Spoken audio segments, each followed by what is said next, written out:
a sacrifice seduced for the altar of your vanity. A jealous, hungry God, craving praises of profanity.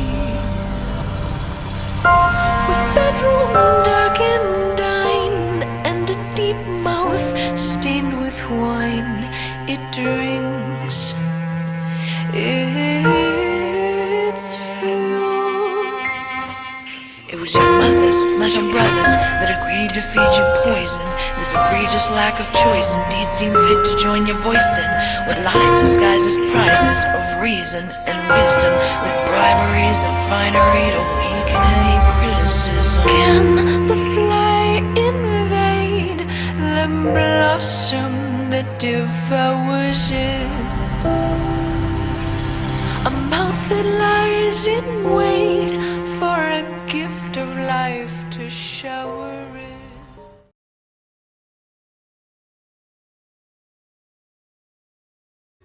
Okay guys, welcome back. I have started the recording. We are on session 64.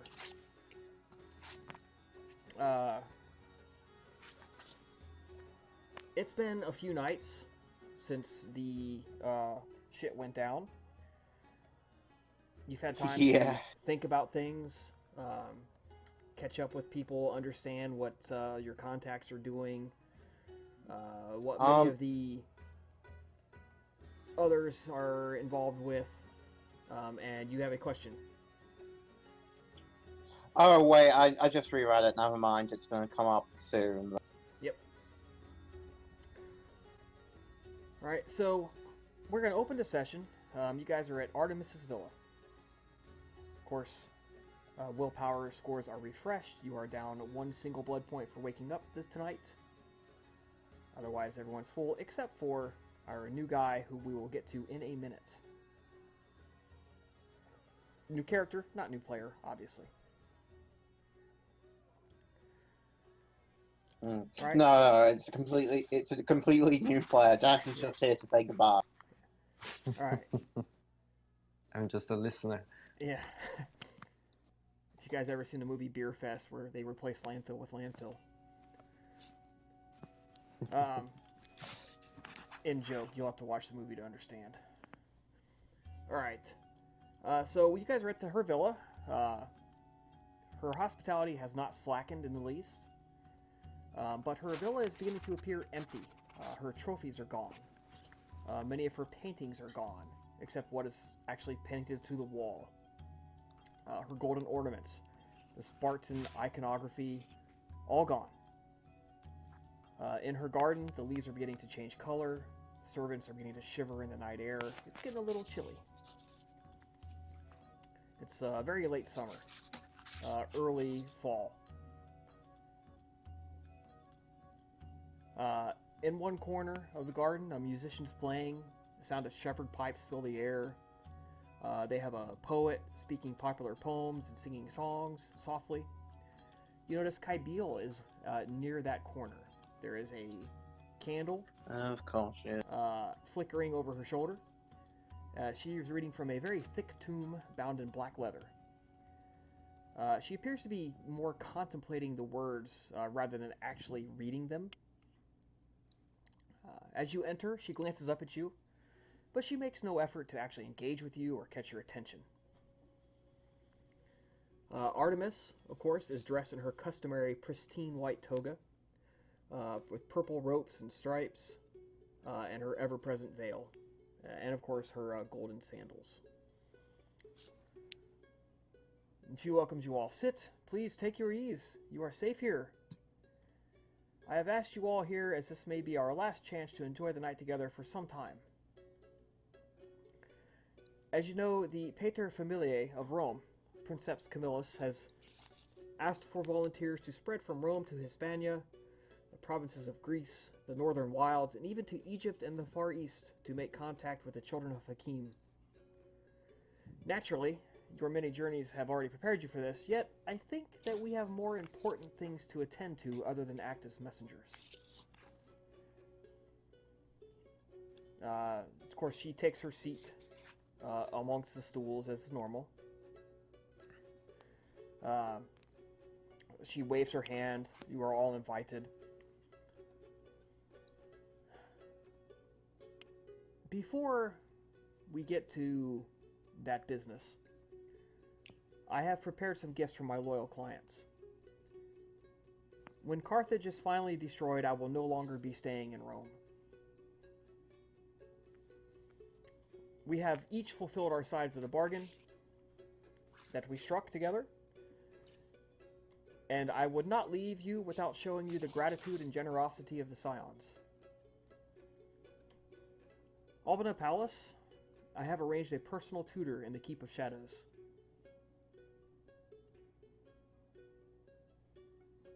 When you leave to begin spreading the word of the Grand Conclave and attending to other business, I have arranged that you will be able to spend a few weeks there fulfilling your deepest desire.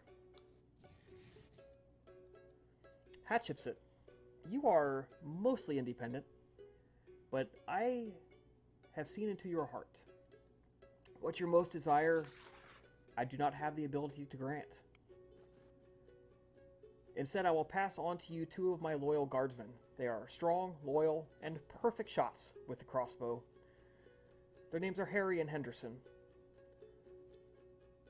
And most importantly, I have a gift of information for you. I have a lead as to the necromancer that was involved in your little accident near Metamorphosi. A name, Gelvia the Moldy.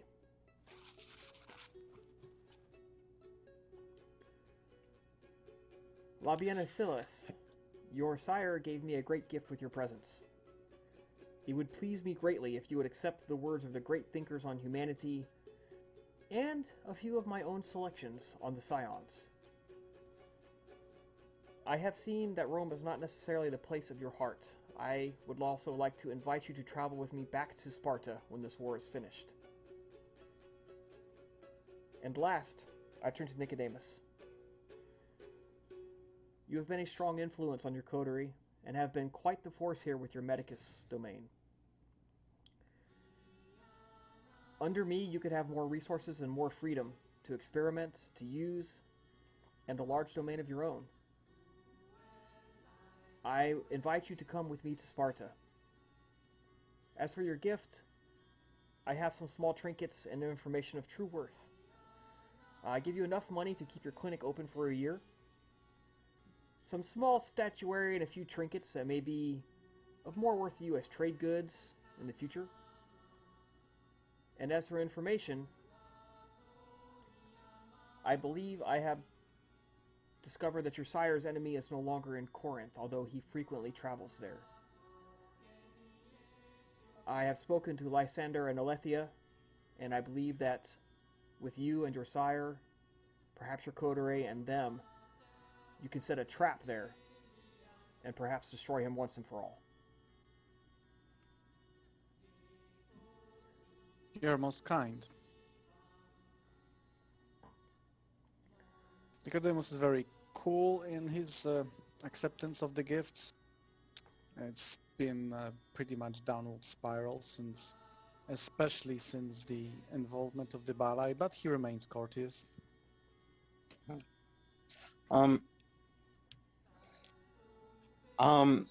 Yeah, Hatshepsut just says, like, a bit quietly perhaps, but, you know, like, not, like, extremely so. I sincerely appreciate it. Thank you, Lady Artemis. And that much is sincere despite everything. It saddens me to see a partnership ending, but it pleases me to see that it has been so successful for both. Thank you for your kindness, Lady Artemis.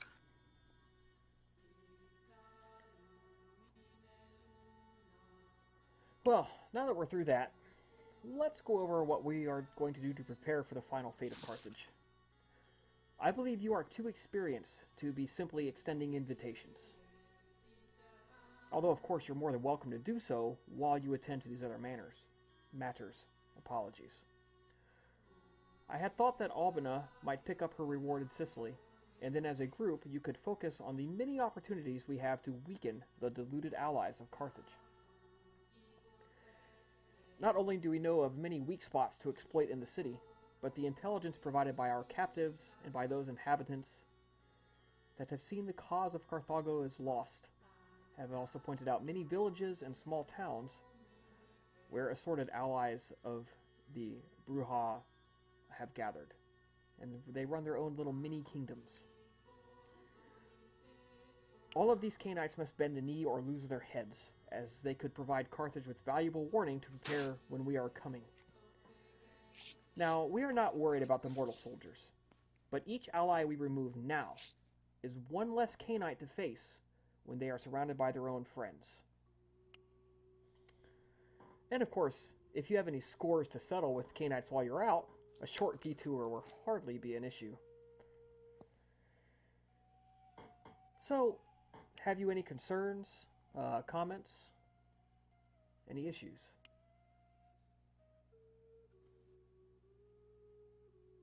She looks on at all of you, awaiting your input.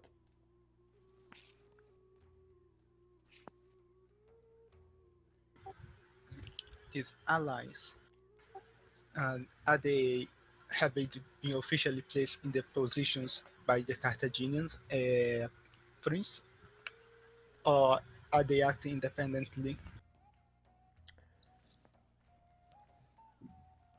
I would venture to say that their motivations differ for all of them. However, the information we have gathered indicates that, at a minimum, they would be willing to stand in the city amongst the Bruja. Therefore, making our task harder than it needs to be.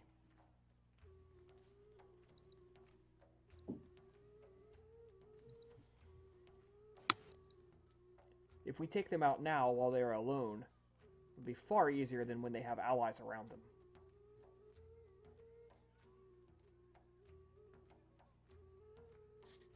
Each of them is stalwart enough to not consider a option more akin to survival. It's That's a good surprising question. that their loyalties to be that resistant I have to any three corruption. targets to consider: a Bruja, a Gangrel, and a Lasombra. Are they the Perhaps- targets for No. persuasion? Well, it depends on them. Our captives have said that they know of these kindred, that they know where they're at, and that they would be dangerous for our plans. Now, they were unable to tell us, or unwilling. Let's say unable, because I rather doubt they were unwilling by the time we were done with them, to explain all the motivations. So, perhaps the Bruja might be willing to be persuaded, and that is up to you. The Lasombra, it is my understanding that they would like the Lasombra to return to Sicily to face her own clan, or his own clan, I'm not sure which. The Gangrel is quite territorial, from my understanding. I doubt it would be willing to listen to reason.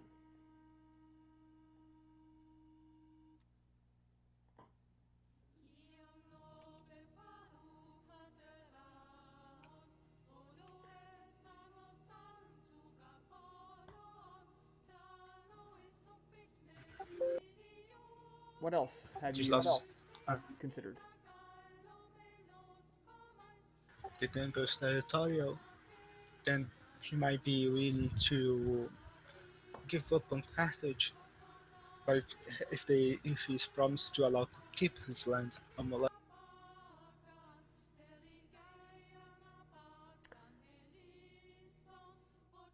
Say that one again. The Grangro may be willing to give up on aiding Carthage if he's allowed to keep his land unmolested if he's the. Perhaps. I suppose that depends on how he's approached.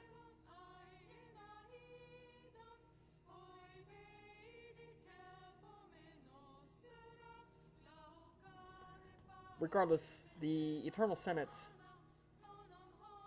is unwilling to send only a diplomat to go speak to them. All available personnel are either going to more high-profile targets or are having their peons go to simple invitations. You are beyond that stage, in my opinion.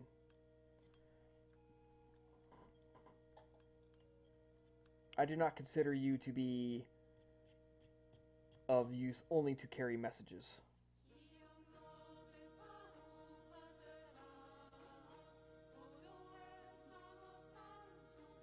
What are the names of those three The mysterious targets? Bruja is called Bodinel Quart, and he lives in a small village by the name of Mel. Out of character, Mel means honey.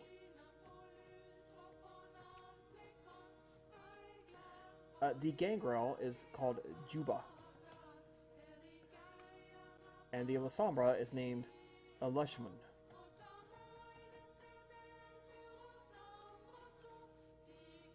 Do we know anything about them? Preferences, their whatever. What has the contacts said about them? Little. The Bruja lives in a small village of 400 to 600 people, approximately.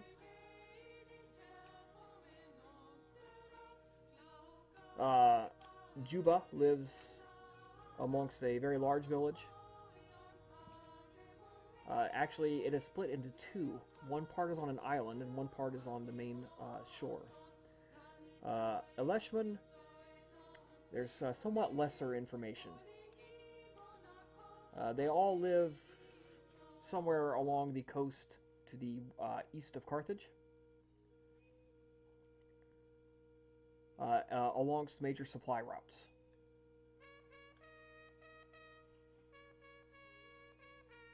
That's why they are considered to be important. Their areas of residence would surely be an area to stop and gather wheat, food, and perhaps meat for the soldiers.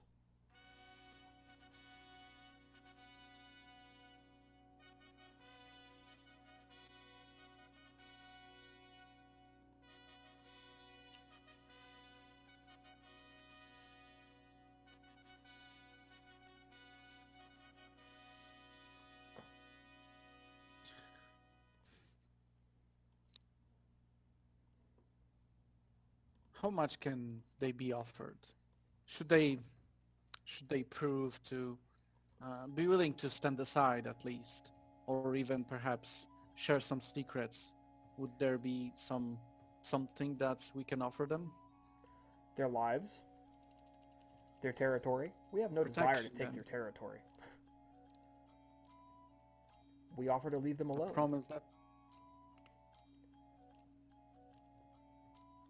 we require only that they retreat here to Rome so that we may keep an eye on them for the duration of the conflict. And once it's over, they will be allowed to return safely.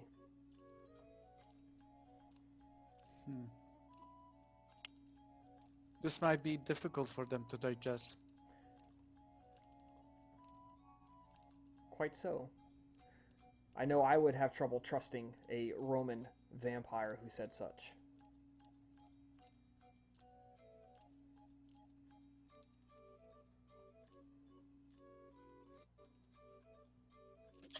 Is it even worth making a roll to try and see if there's any implication there from an elder?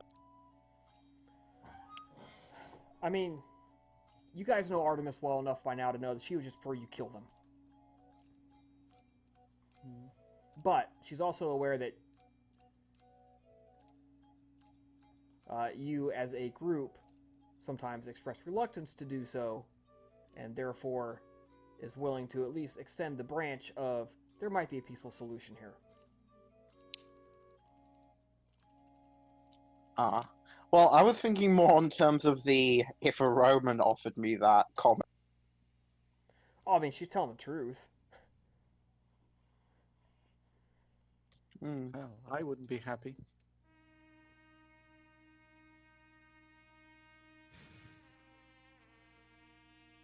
I see. Well, it sounds like sounds like that's well that then. I suppose we shall make our preparations and depart as soon as we're ready. I believe that is wise. Arrange your personal affairs. Come back and see me in a few nights when you're ready. By now, you should be able to provide for your own guards and staff. I will help you rent the ship. You should not go with only your ghouls for protection. I think by now you should be able to afford a force of guards, in addition to your personal staff. Understood.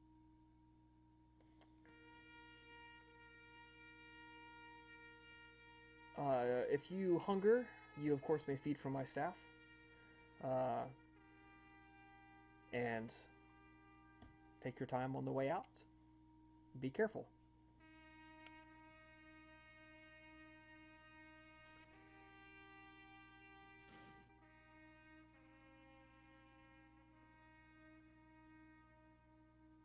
Alright, meanwhile, while that's going on, at Ihamis's place, approximately 25 to 30 minutes walk away,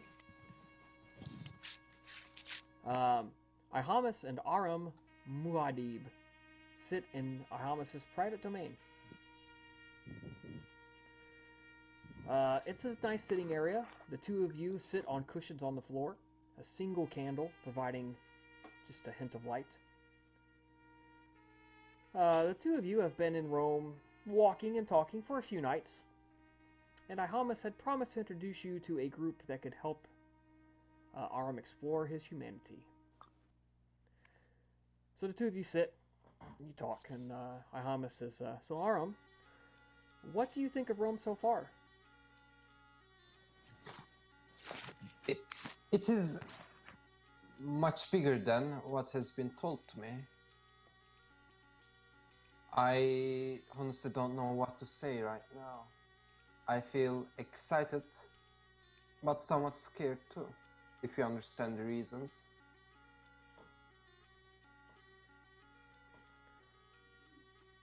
Of course. Why, it's natural to be a little frightened at new things. The people here, they seem much different than where I come from. The clothing, the cheer, the aura of the city, all these things, even the, out of character, how many kindreds did I saw in Rome? There's at minimum 20 to 25 that you've seen. Okay. The kindreds here seems much different. I feel the presence of the new culture I am tasting right now. Of course, you are included in this too. It has been such a pleasure to know more about the texture of your home. Well, here, I mean. There is somewhat similarities, but I'm very satisfied, and I have to say it again. Thank you. Oh, it is no problem at all. It's a pleasure to provide services. Please. As I was saying, if you remember, I told you a little of the Eternal Senate. The Julia Antasia woman, the Ventru, maybe someone you want to meet. Shortly, the Yes. promised coterie should arrive. I believe you'll be interested in meeting the Salubri of the group. Most especially. I heard very little about that clan, but most of it was positive. Yes, I'm quite interested about that person. Rest of the group too, honestly. I am interested in everyone. They are, dare I say, intriguing. Unfortunately, they have a tough time trusting and opening up to new experiences and Canaanites. So do not be offended when, not if, but when they evince a little distrust to you. It's natural. I do find myself a person who is rather easy to get friendly with, but well, I will let my actions prove my friendliness. Okay. I'll switch back to Hatshepsut for a moment. As everyone's leaving, Hat will just mention before anyone heads off. I received a message from Ihamus earlier this night. Apparently, he wishes to speak to all of us. Did he say where he desired to meet? I believe he suggested that there was someone who wanted to introduce us to. And where does he want to meet? Just to make sure that it's where I suspect, out of character. Yeah, where? Where? Um, well, well, his place, of course. Of Oh, course. yeah, how wonderfully debaucherous. Sure, why not? Let's have this done this night, so that we can all tick off all the meetings, so that we can get on to working. On this note, I feel like we should make a joint effort in ensuring we have an ample number of guards assisting us, rather than indulge in separate endeavors. Maybe you can get good price for a bunch. Perhaps.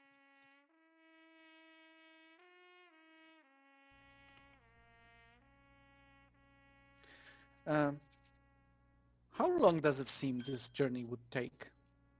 Is it possible to estimate at this point? You're talking probably between 2 weeks and 2 months. It has to be It finished by 2 months because Rome begins closing ports at the start of winter. Is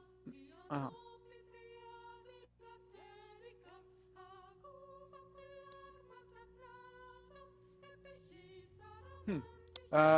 Artemis mentioned something about a final stage, but there there is no motion,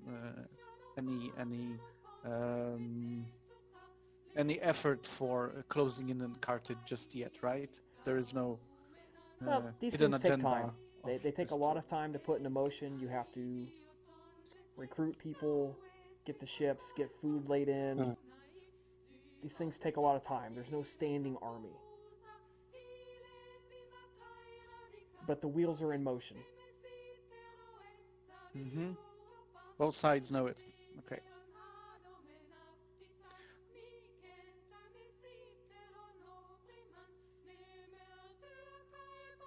Based on that, it's probably too early to tell of any formal stances in regard to this particular endeavor that are done in the Elysium. You said just several nights. Well, you can roll a. We're gonna do wits plus politics at We're going to say difficulty 7. Wits plus politics plus contacts. Wits plus politics plus Or influence, whichever is greater.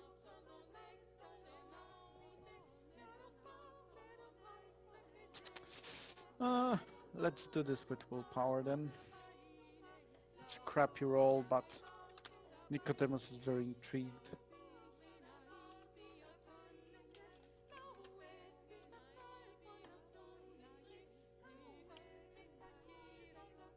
Rolling. It's actually three successes. Okay, so the Malkavians and the Ventru are tight-lipped about it. They have made sure to keep their opinions to themselves, closing ranks. Amongst the... Is that strange? No, not at all. Amongst the other clans, especially the non-elders, all the neonates and ancilla, it's regarded as they're glad she's leaving. They feel that she is maybe losing her edge. So, yeah, it's definitely not just her actions, but your efforts have been leading to a slight change in perception. Now she's announced she's leaving. Does she really care? It's quite possible she hasn't even fought against this because she's getting what she wants.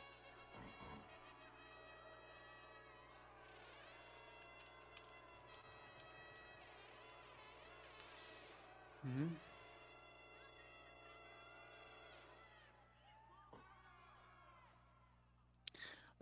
Based on that, does there seem that like there's any shift in how people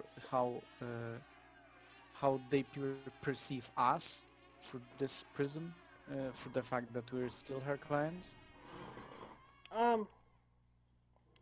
That's going to be another. That's going to be a wits plus empathy plus contacts roll. Because you're interpreting some emotions here. You're Div interpreting 7 behaviors. as well? What's that? Div 7 as well? Yeah, just because it's a lot of information. You're making a lot of Just one. yeah, inferences here. Making a lot of inferences.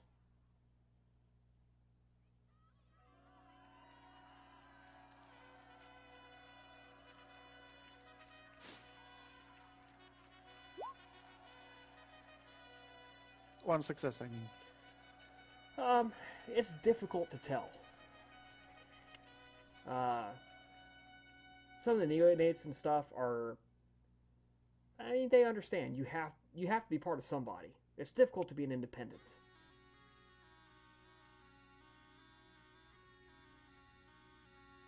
But maybe, and you're getting vague, super vague hints. Maybe it's time to expand your horizons. Go from under the wing, as it were. Yep.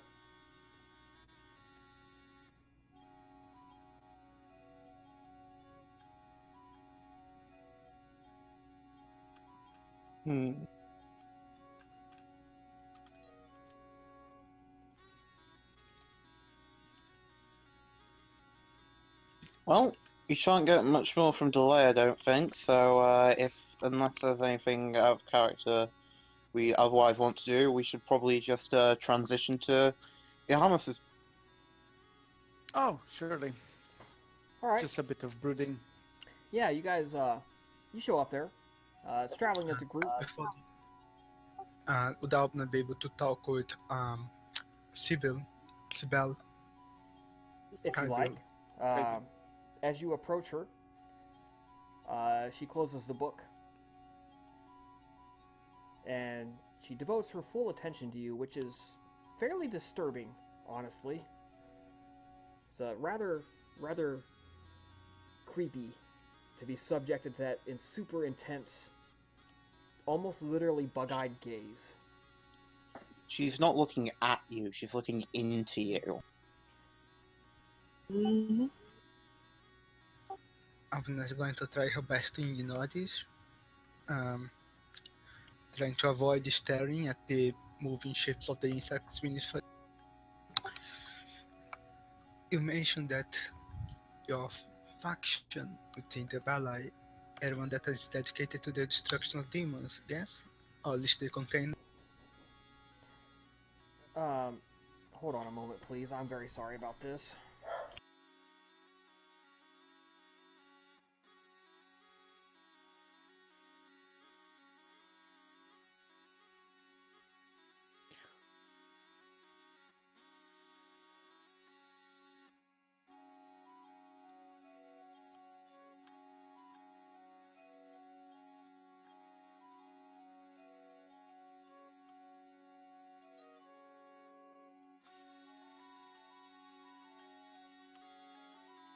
Yes, there was a knock at the door and the dog was about to start going off.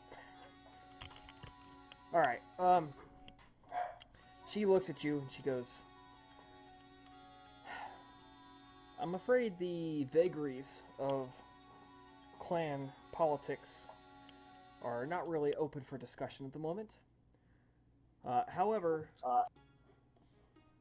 demons cannot be destroyed, only sent back to from whence they came." I do not seek to probe into the ongoings of your clan. You already made clear that you do not wish to speak about it. What I wish to know is perhaps you'd have any knowledge of any abilities or techniques or methods to ease this banishment of, to make this task more feasible. As a matter of fact, I do. However, not to be rude, I believe your patron would be quite upset with me if I shared them with you, as they require a certain, and she starts waving her hand, a certain attitude, a certain knowledge level, and quite frankly, if I were to impart this wisdom to you, it would render you unsuitable for tutelage here in Rome. I see. Sorry for disturbing you, and thank you for entertaining my question. That she's going to step back and return to the group. Right. The two crossbowmen, as you guys walk out, are waiting on you. They are dressed in red. They have this little black stocking on their head. It's a pair of heavy crossbows with them. They make no move to interrupt you or speak to you. If you just pass by them, they fall in line behind you. They are quite similar looking. Probably brothers. Yeah, Pat will just nod to them as she steps out, getting the picture that these are ones that were gifted, and say, "We'll finalize discussing once we get back to my haven." And they answer in unison, "As you wish, mistress." Or domina, actually, is a term they use. "As you wish, domina."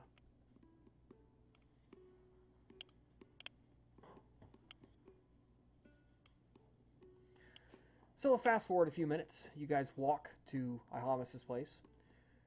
You notice it has grown. It's even better than it was in years past. He appears to be doing quite well for himself.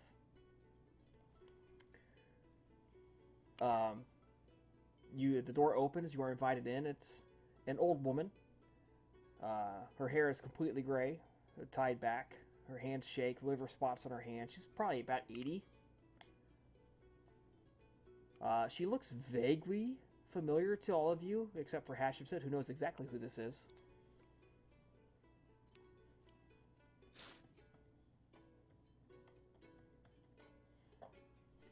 Um, she sets you into the sitting area where there's a few candles lit to give you more light than is usual here.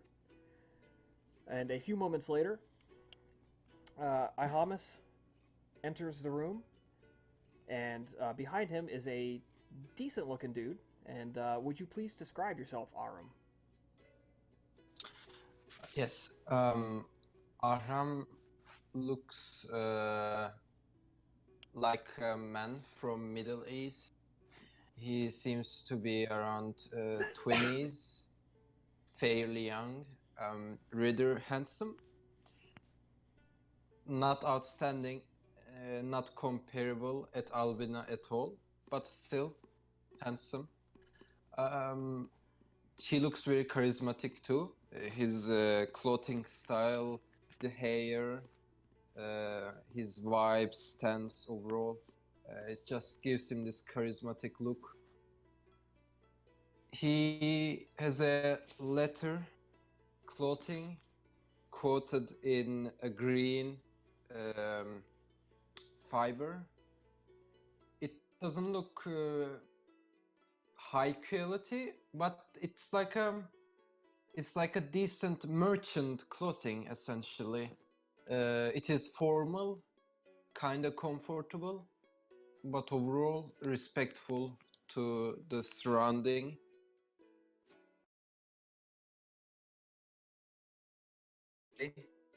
Not exaggerate. Okay. I think you guys have all seen his picture. So, Ihamus steps aside. He says, everyone, please allow me the pleasure of introducing you to Aram Muad'Dib. He is a traveler and is seeking help understanding his path on humanity. I could think of no one more eminently suitable than this group sitting here and giving me honor. Aram, when you lay eyes on Albina, she is beautiful and just cold. Everything about her is cold. The angular cheekbones, the deep, dark eyes that just, you almost feel like you're drowning, like scary drowning in them. You feel a deep shiver of fear clutch to the base of your spine.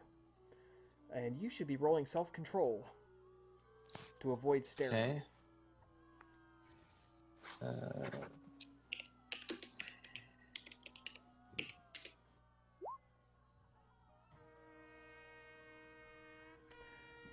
You do manage to control yourself.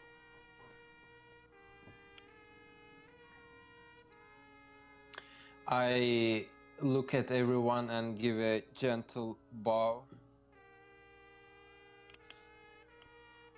with my upper body.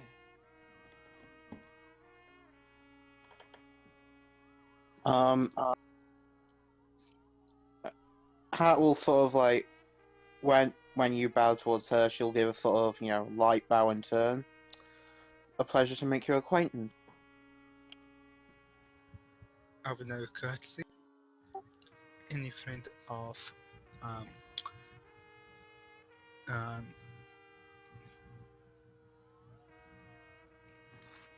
Ihamus is a friend of ours. Indeed, I am Nicodemus. It is a pleasure to make your acquaintance. I must remark you've picked an odd selection of place to study humanitas, unless you seek to be trialed constantly. Trial is a pet of improvement. I am ready to bear the problems I will meet on the road, but be assured, my will is set on succeeding.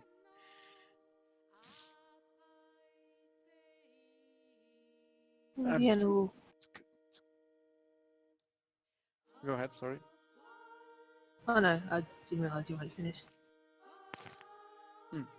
Well, that's good to hear, but you know, everyone says that, and everyone finds they have to sometimes reevaluate their stances and their options. Oh, don't consider my prattling as means to discourage you. I truly applaud the endeavors and the scholarship. Oh no, please feel free to speak your mind. It is most astonishing for me. Uh, well, I would, but the introductions haven't run their full course, haven't they? No, they did not. Maybe I should speak a little about myself, if you want to hear, of course. I believe it's my good friend Labiana's turn to introduce herself. Let's not make the etiquette being too much of a botch. It's all good, thank you. Okay, then was turns to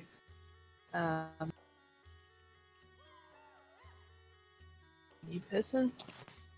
Oh, character, I've forgotten his name already. Arum. You can also, if it's easier, you can say Muad'Dib. I don't know if it's easier. I think Arm's good. Anyway, Labiana will bow her head slightly as she always does.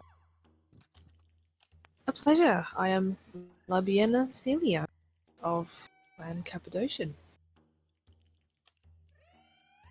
Oh, exciting. I only heard the name of your clan, nothing more than this. Excuse my ignorance. It's it is all good. We are naturally bathed in mystery. It is our way.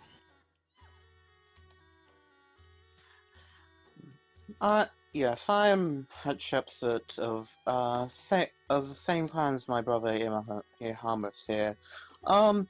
You've heard if you've heard anything about me from anyone other than him, it's probably about how I embarrassed myself in front of the court a few days ago. Chris, did I heard any like small amount of things about that? You that honestly probably not, because people are a little too busy gawking at you. Yeah, It's a little too much new I stuff to take in. yeah, I understand. I have no idea of what you're speaking, Hatshepsut, but you know, I won't judge for what you are speaking in front of other kindreds. I think it is much better than staying silent.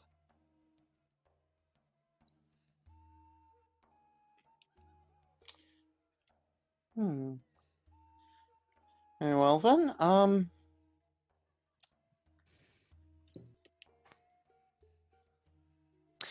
Let me introduce myself then. I come from a land far away from here. Out of character, I don't know what India was called at this time, so I'm just going to say India. I am. I Oh, come hold on, from hold on. India. Ho- Yeah. Hold on, hold on. Don't tell me. Let me try and guess you by the accent. Can I guess his accent and figure out where he's coming from? Actually, you can. You have traveled there with your sire, many long time ago. Actually, we're going to do a intelligence plus.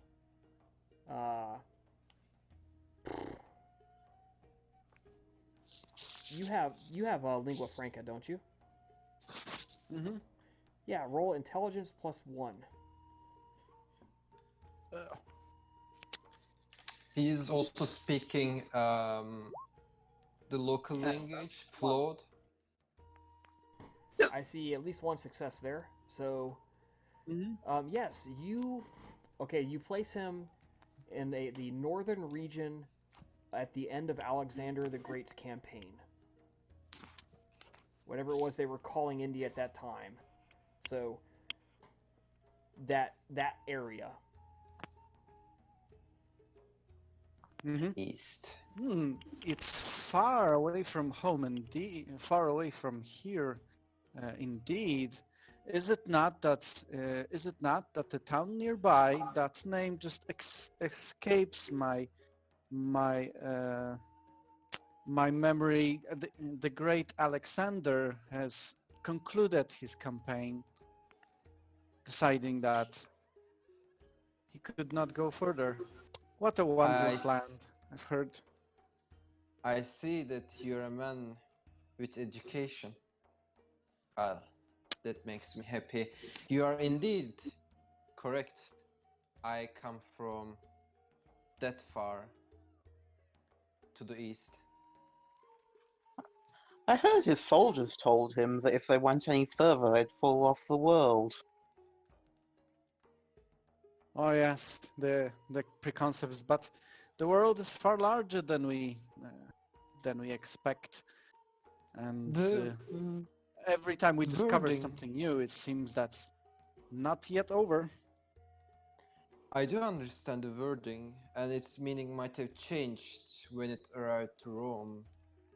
But falling over would only be understandable as in being in awe of my homeland. It is rich of culture and humans. If so, then why have you deemed to seek and travel here? Perhaps do you seek uh, the Because roots of the great conqueror? I have a simple reason. I want to break the shackles which held me bound, and I am on a path of redemption which has been successful so far, but still has yet a long way to be completed. Hmm. I am an adventurer as well as a traveler and a merchant. Rome is just one step in my journey that will take centuries to complete. That's that has a very romantic inclination. Don't get me wrong, I applaud it, but Rome will just grasp you in its claws and won't let you go. You will spiral down the web of influence and misdirection, and whereas the romanticizing has brought you here, it may be that romanizing is not going to let you out. You may just have realized, you may just come to find new shackles here.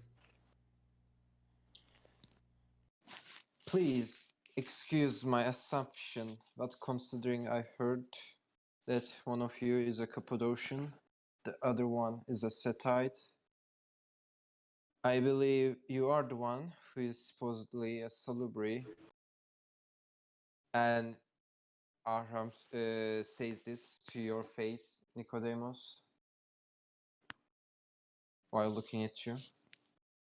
The lady next to you, Albina, I do not know of which clan you are, but from what I heard about the Salubri, it's just a gentle guess of mine.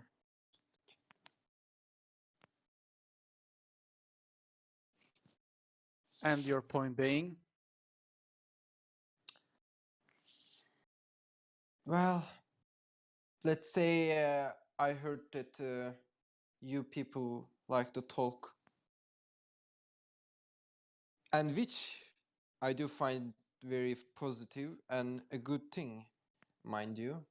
Please don't take it as offensive comment.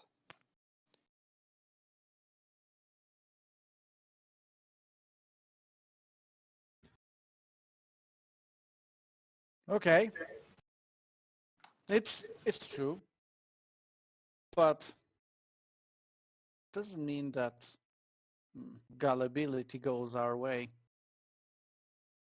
I've been in Rome for a while, and you're in for quite a ride. There's no need to be too negative. Besides, even if he is switching out one set of shackles for another, at the very least he may be able to see the shackles better now that they're less familiar. Oh yeah, all golden and sparkly. Have you seen the recent improvements to the terms? My, what a wondrous job of engineering.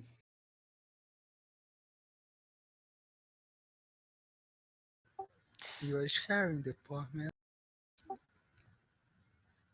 The greetings to a city should be more grandiose, not filled with warnings of slavery and death, slavery and bondage. All right, all right. Yeah, yes, you're correct.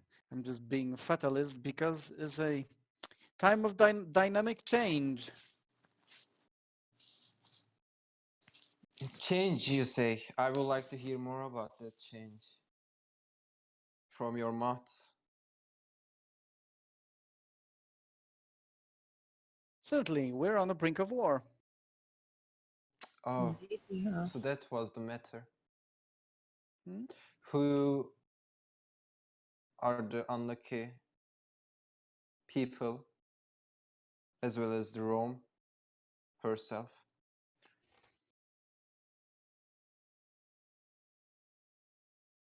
Carthage, of course. If you're new to this area of the world, you may not be aware, but yes, Roman Carthage, truly a rivalry as present in the minds of the people here as that of Osiris and Set in my homeland. Oh yeah, quite Carthage. expressively said. So, hi Hamus, our good host. I'm certain you meet a lot of people. What do they say about the impending confrontation that is, well, maybe not this decade, maybe not in two, but it will eventually get there. Well, since you asked politely, I will say that there are many here that are eager to see it finished. Some for greed, and some for pride. None for revenge, just for retribution. I'm sure they're out there. I believe in her heart, Artemis thinks that that is what she's doing. I could not say for sure one way or the other. You know her far better than I. For myself personally, I can tell you that I am getting out of this slavery market for a while. I think when this is all said and done, they'll be going for cheap. What else then? Another venue? Oh, I am moving more into the luxury market. Luxury servants, items, specialties. High quality. Yes, quite high quality. Fiona, of course, was only the first of my acquisitions in this market, and she proved her value many times over. Unfortunately, she has run her course, and I needs must look to other acquisitions. Hmm. It seems that you're going to need to consider new angles, new approaches to preserve the the curios. Quite so. I had not meant to discuss much business here tonight, but I am willing to pay a commissioning fee for those who find me profitable leads. In all manner of currency that we are used to. Of course, of course. Not a business night, but something to keep in mind, certainly. Absolutely. If we, yes, well, we are set to be leaving the city in the near future. So if we come across anything in our travel, then you'll be the first one we tell. Duly noted and appreciated, my friends. In the meantime, what is going on with you these nights? How is Artemis handling the upcoming conflict, and has she announced your part in all of this?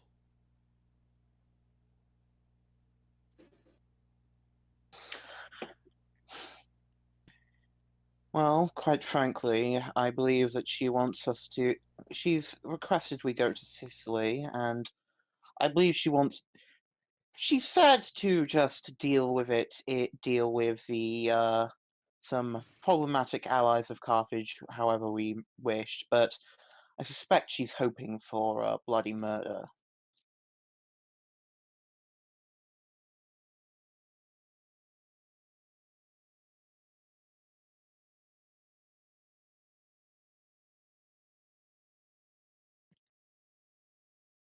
Um, and after that, well, it seems that she plans to leave one. I'm sure you've heard of this. That she seems to be planning on leaving as soon as the whole mess is over and done with. This is going to be so strange. No Artemis in Rome. It's Indeed. like she entrenched herself here and now she's suddenly leaving. Talk about talk about elders and their attachments and unwillingness to change.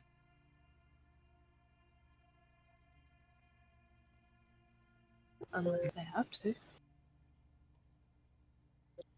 I wonder what will happen, what we are going to do after she leaves. After all, much of the past decades have been dedicated. The high point in the past decades had been under her service.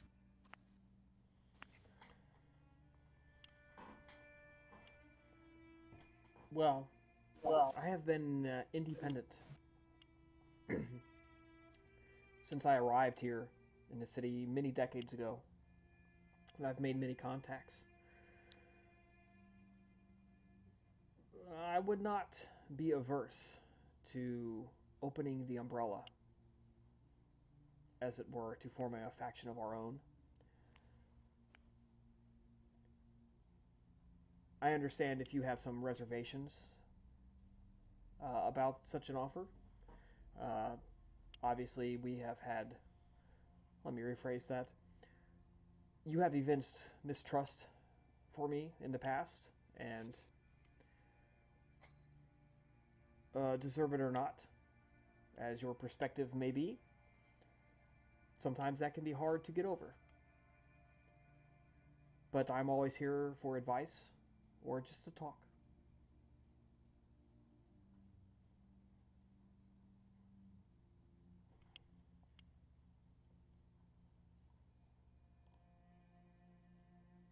How meritorious this evening has become.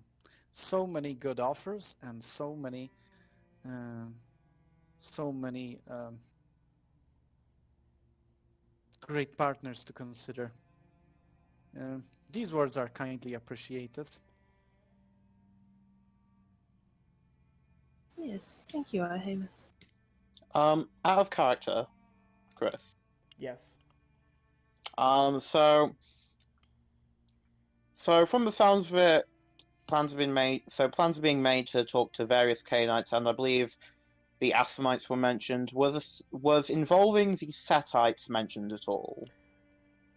Um, let's say it was implied in that you kind of have to involve the Setites to get to the Assamites. Fair.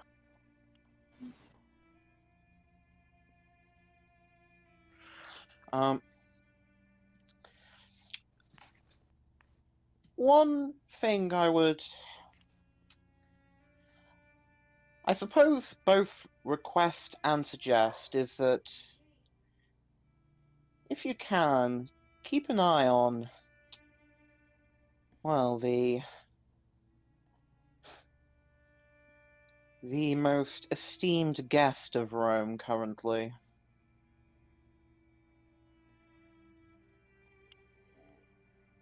I believe there are many, many eyes upon her,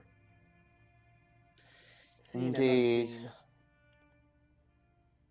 In fact, I think it would just be getting in the way if I were to involve myself. Fair point.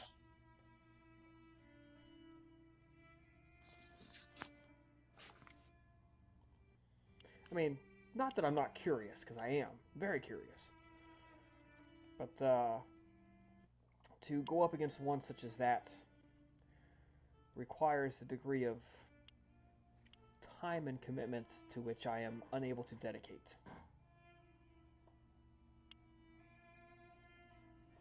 Fair enough. Out of character. Based on just familiarity with, how the clan often works, theoretically, would it be reasonably possible to send out a message along with the people going to the Setites, requesting looking for information, any of the clan's records on a specific topic? Those requests would probably go through Ihamus. He's the most prominent Setite. Mm. In fact, he's the only Setite in Rome. Except for you, Yeah. of course. Yeah. And he has Well, proven to be a shrewd negotiator in the past, during the Second Punic War. If you recall, they used him as their go-to. In that case, slightly different angle then. If necessary, I would be perfectly willing to offer some kind of compensation that we can agree upon.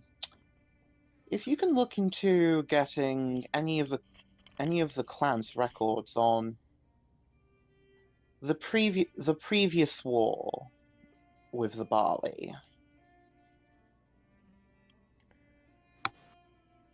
I'm I afraid feel those like would be quite difficult to obtain. Such knowledge is not shared lightly. In fact, it may not be true shared enough, at all. I suppose. You may have to... Never mind, I can speak to you privately about the rest of that. Clan secrets, I'm Of sure the rest of you course. understand.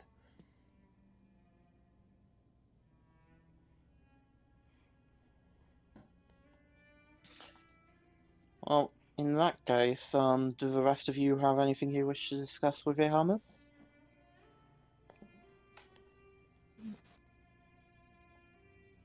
Nope. Excuse me for interrupting this wonderful conversation between you two, but I do not have any place to stay. I understand that you can want something in exchange, but if it is okay, I would like to stay with you. Oh, that will be perfectly alright. We can make room in our little group haven. I have no objection. I'm most happy to hear that. Thank you.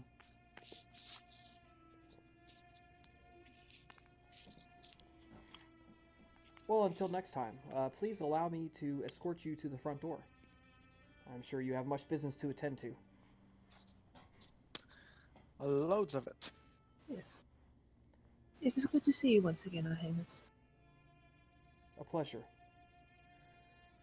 He escorts you to the door, politely, nicely, allows you to leave, shuts the door behind you.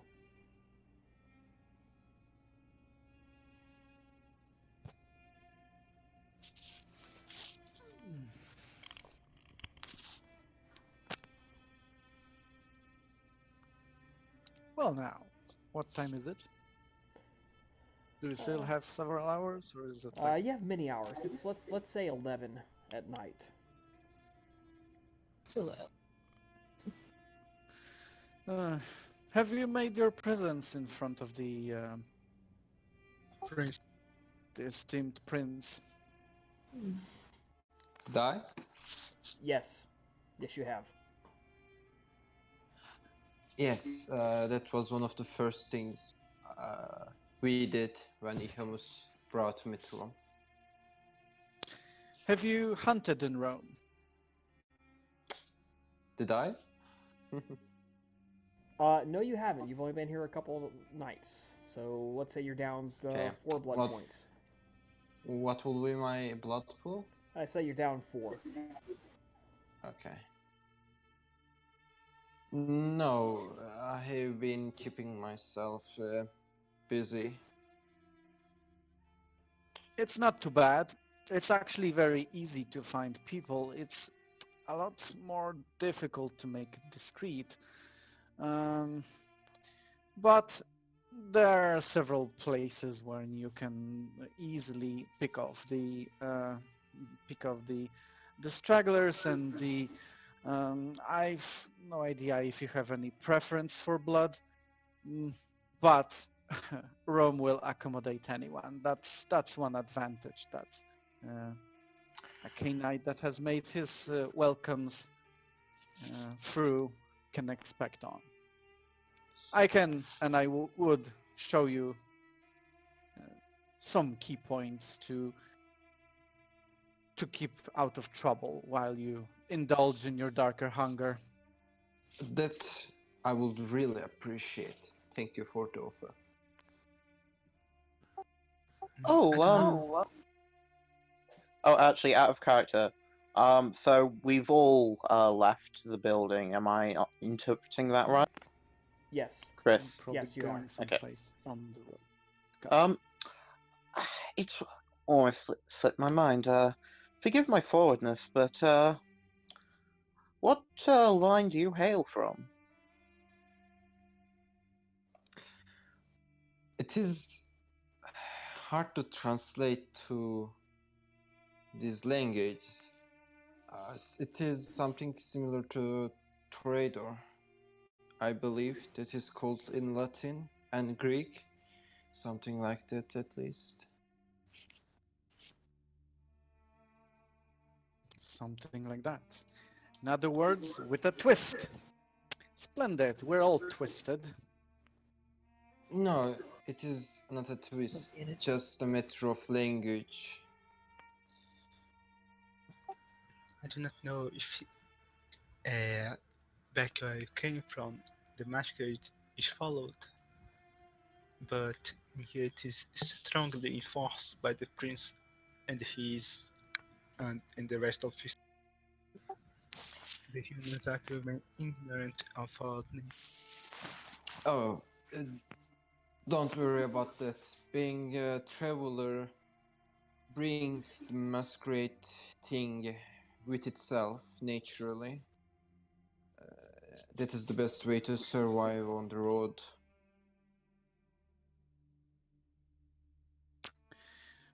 Yes, and there's nothing worse than leaving a bad-looking corpse behind you. And the best way is to not leave a corpse at all. I think that the best way is acting like a human. Essentially, they do not kill in their daily life. I try to keep myself in the same manners. A human doesn't drink blood, however. Well, They I've heard do. I've read some tales about some tribes that make it their daily routine because they believe it grants them strength. How amusing it is, actually, to hold such a belief. Think I think that is an interesting topic to explore into with right conditions and sources. It sounds amusing to hear more about. Well, I don't go harsh on humans. I feed gentle and normal without being greedy or destructive in spirit.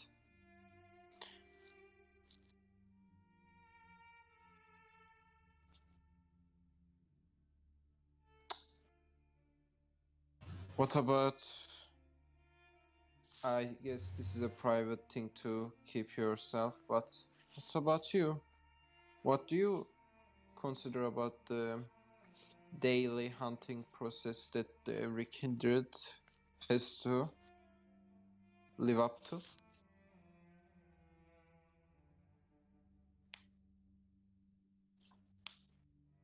Live and let live. That's great to hear. Of course, I do not judge people for what they are doing in their lives. Everyone is an individual and they should be treated as such.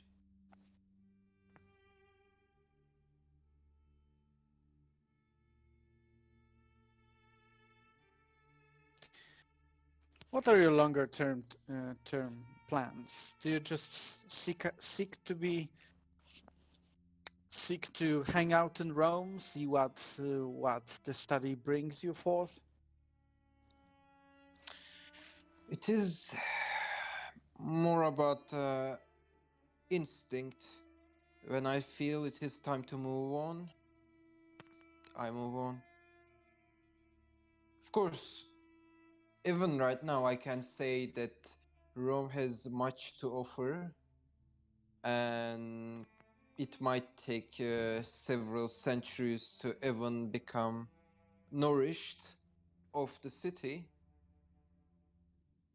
But then again, I think time is something worthy to be embraced slowly for the better future.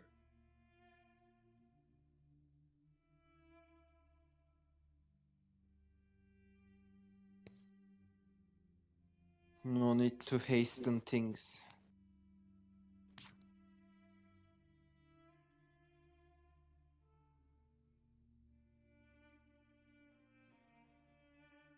Indeed.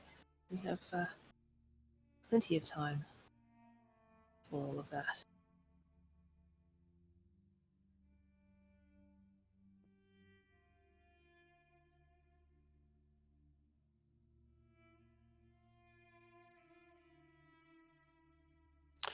Chris, do I know that the Kotri will leave Rome to do some businesses?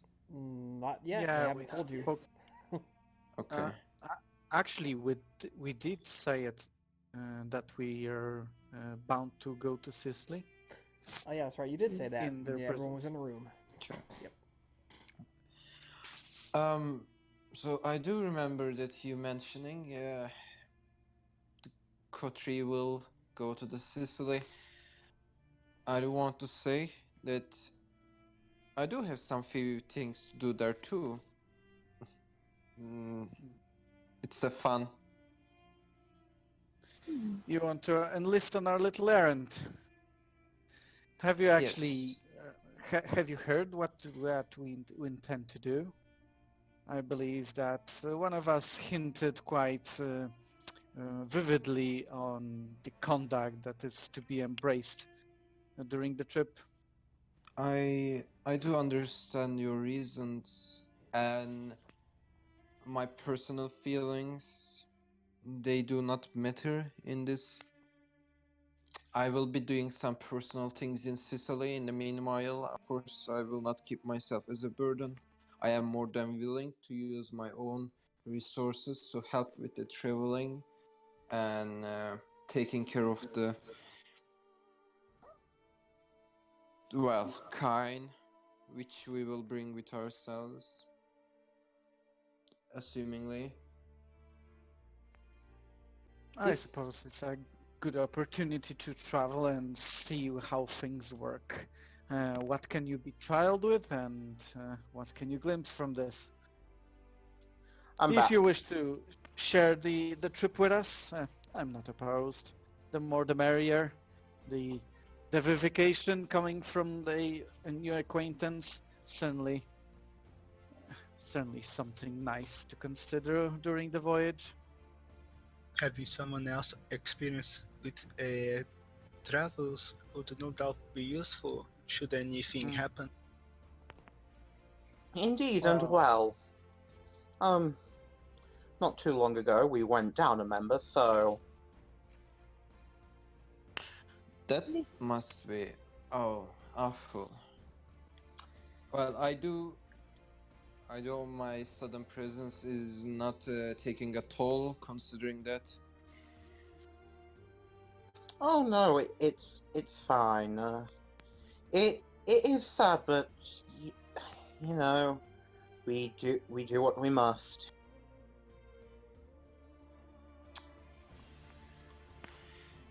I hope so. I hope so. We all do that. Indeed, you are more than welcome to join us.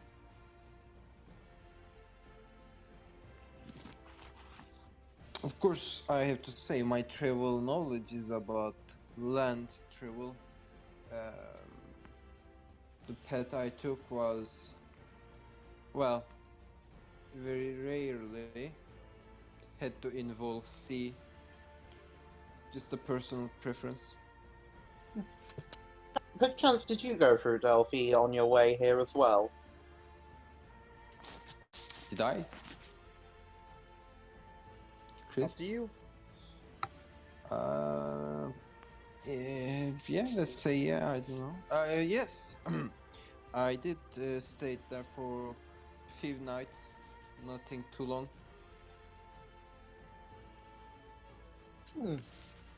Perhaps at some point we'll have to share stories. So, come to think of it, it's been so long since I made the trek all the way from my homeland.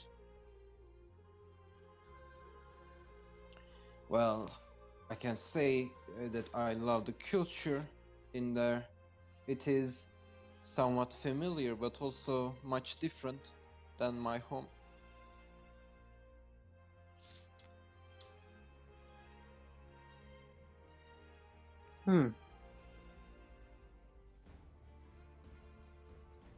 He's speaking about Delphi with that point. I No, understanding right? He's from far east, much further east than that.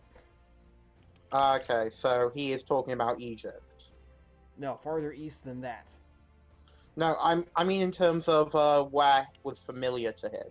Oh, I mean he's kind of been all over. Not Egypt so much. He's kind of he followed the path of Alexander. Yeah.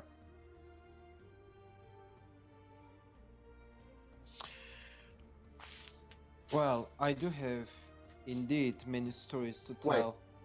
Wait, does that mean he also built a land bridge to Tyre? No, you can skip that part. He didn't go to Egypt. Unwrap the knot. I do have many stories to tell, and I am more than willing to share them. I think they are quite fascinating, and well, they are also exotic.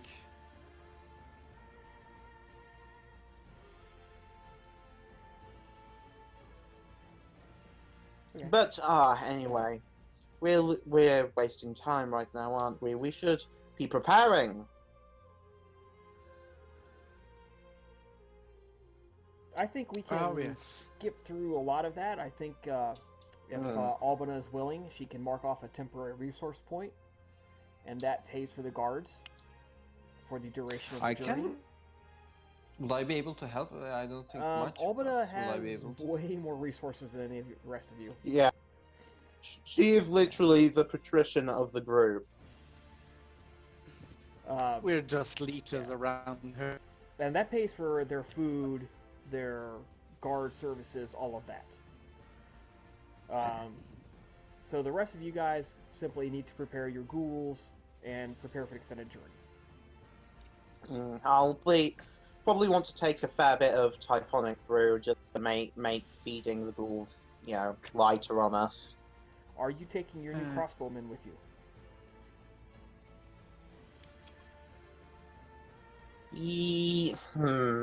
Yes. So I should note that shortly after keeping them, and just throughout, Hatshepsut is actually keeping an eye on them. She's not gonna like leave this gift to the wayside, but by this point she knows to be aware of any strings attached. One thing, and not just to the crossbows. One thing that becomes apparent is that they expect to be paid. They get a salary. It's a salary equivalent to resources 1. They're not ghouls. They're mortal. No, they're ghouls. Mercenaries, They're right? definitely ghouls. Oh. Okay. And they're willing to prove it. But they also have a life. They do more than stand guard. They are the A-tier ghouls. The ghouls who were good enough to start demanding better working conditions. So, well, the thing is, Artemis understood that she can't be everywhere at once, and she used her ghouls to be some eyes and ears amongst certain people. By essentially giving them a day job, your guardsmen, and a salary, they could go spend money on drinks, spend money on food, talk to people, learn things. I suppose I'll have to work on building my finances when I can, but now, she has paid them an equivalent of a year's worth of salary. So you have time. Nicodemus, your medicus approaches you during this time period, and he asks to come along. He says, Master Nicodemus, I'm hearing rumors. There's a lot of talk on the streets about me. People are beginning to become scared to come and see me. I haven't aged in decades. I would like to go with you on this journey, and perhaps while we're gone, we can work on finding someone to take over for me here.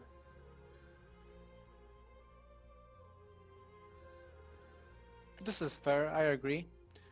Do you have someone that could keep the show running while we're gone? Yes, there's many people who would take up the slack for me here.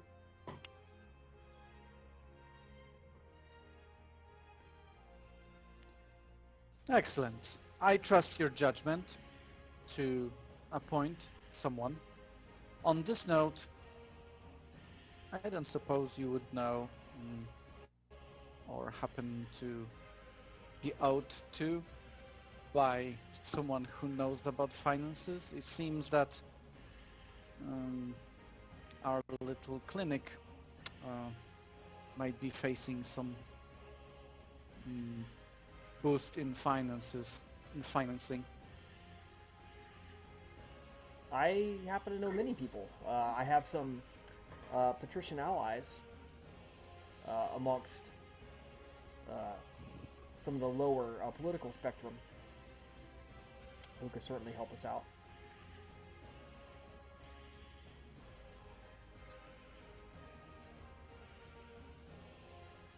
That would be excellent, because the mission in Rome is far from over. It's like a testing ground. I abhor to use this expression when you're dealing with human lives, but But this is essentially what it boils down to. We have to seek new ways. We have to adapt. We have to evolve. And this business with Carthage, this is not just going to be our kind's fight. This is going to traverse to mortals. It's always this: our kind fights among themselves, and the mortals are getting in the way. Hmm. What do you expect to to find in Sicily for yourself? I don't know, Master. It's been so long since I left the safety of Rome. Um, I mean, you told me that we're going there for one of your other group members, right? To Albina. I think. I think they may simply confine us to one spot while she does whatever she does.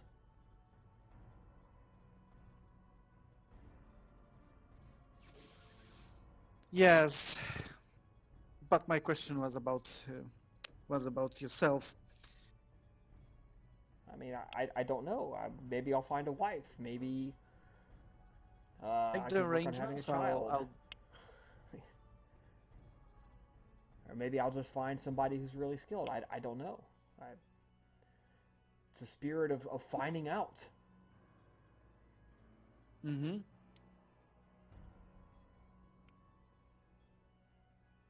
Excellent. We have been around this world for quite a while now. It's important to keep ourselves engaged and not succumb to complacency and not remain in one point. I completely understand your urge to move, and even though I prize your, even though I abhor the fact that getting in the thick of things would endanger yourself, I understand that you need to have some manner of vigor rather than to sit and rot in one place. He needs to rot. He needs to rot in several places. God damn it! Strewn about the battlefield. Gregorius is probably the single most skilled ghoul amongst all of you. You really don't want to lose him. Yeah, What?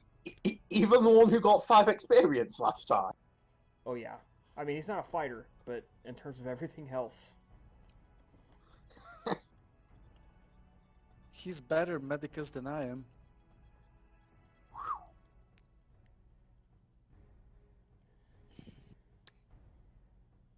all right. I think now's a good time for a 15-minute break. We'll come back in about 15 minutes. Excellent. Catch some tea or coffee or whatever. Okay. Okay, guys, Yeah, welcome back. All right. So we've fast forwarded past a lot of the preparation work. You have recruited a crew to help you of guardsmen. Standard issue knife work, short blade stuff, light armor, ex-soldiers looking for work, basically. Landowners that lost their farms while you were at war, sort of deal. And even some non-landholders who just, like the mystique of it. Artemis has arranged for a good sailing vessel with a competent sailing crew.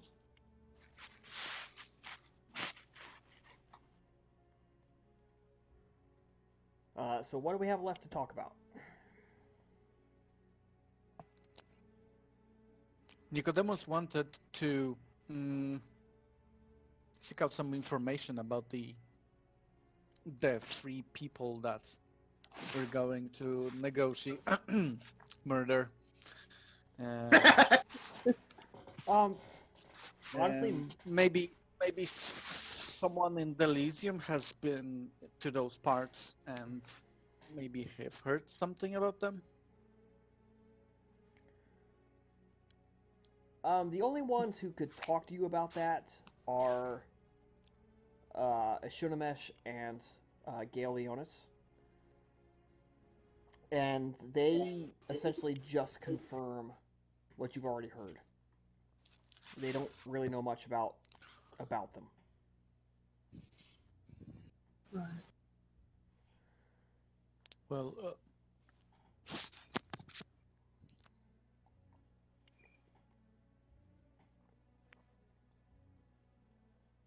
right. What about Go ahead. the political and sociological situation currently in the regions we're going? That's a good question. Shinomesh can't really talk about it because he ignored it. He really doesn't know much about it at all. It wasn't a concern of his. He didn't care.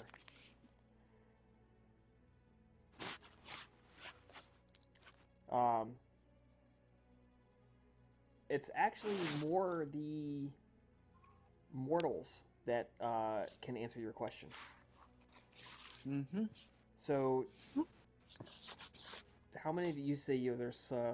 You're going to roll your wits plus your contacts plus 3 extra dice for the other members of the coterie helping you. Wits plus contacts, that's Plus not, 3. and plus 3. Okay.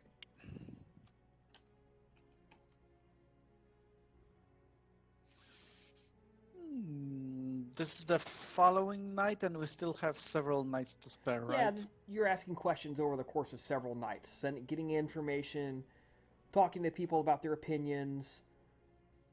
Okay, that sounds like Yeah. a prolonged roll rather than a Yeah, we could, one let's say roll it focused one. 3 times. I'm just By the there's way, no set goal here. It's just how much do you gather.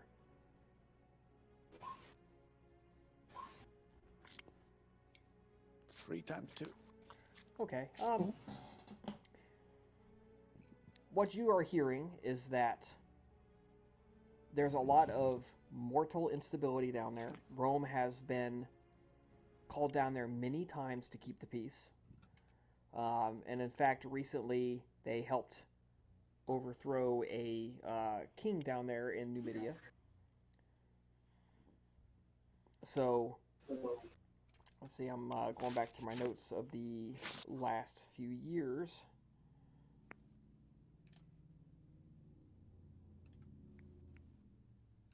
Oh, I see where some of the confusion about what year it was came from. I had a typo on my summary that I gave you guys. Let's see. The Rome is doing quite well in Hispania, and that is tightening the noose on Carthage. You have seen that, let's see, approximately 10 years ago, there was a intervention in Syria, and there was an intervention in Egypt.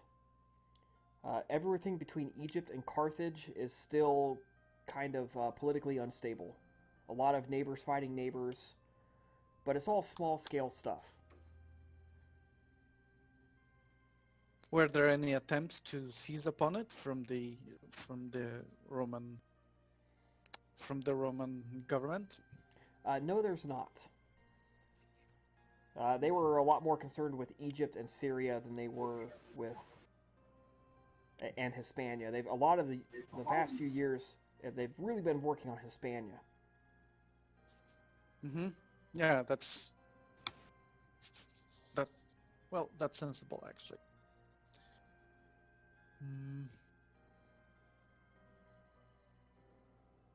Okay, so there's a lot of strange unrest and only vague interventions Yeah, that I pretty wouldn't call much it strange. I would call it typical, actually. Just the usual frictions. Little raids over trade, border conflicts, things like that. Nothing that's terribly serious.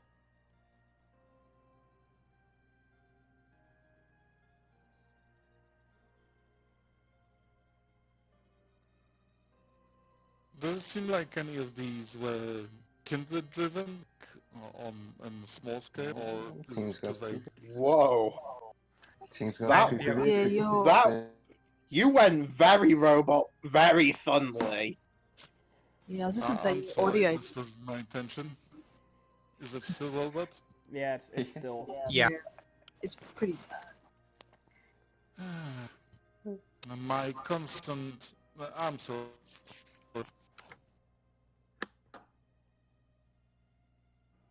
All right. Well, I'll answer Oh. for him in writing as I tell you guys. Any better? Not enough information to tell. Yes, Ruffle, that is better. Yeah. I was gonna say it is better. Yeah, not enough information to tell what's kindred driven and what's just mortal stuff.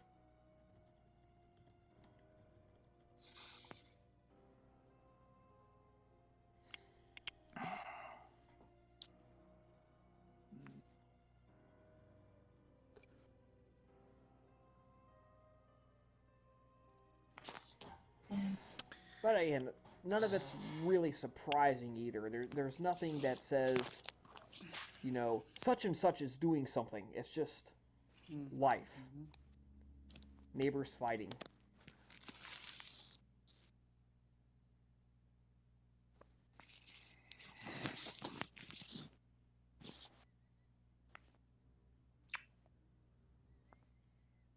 Anybody Right. else? I guess aside from that, it's all personal stuff.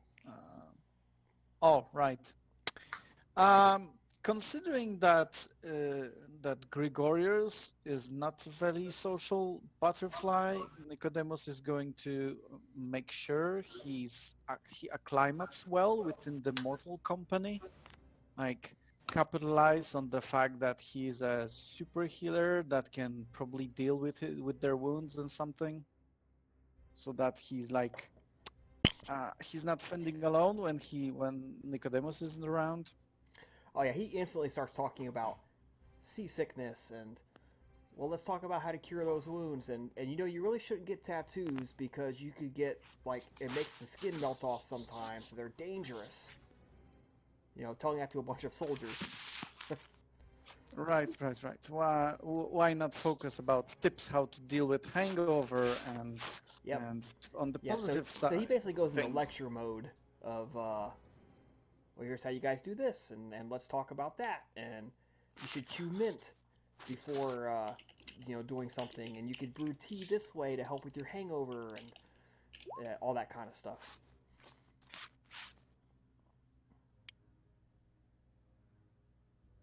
Right. Let's keep the damage control a little bit.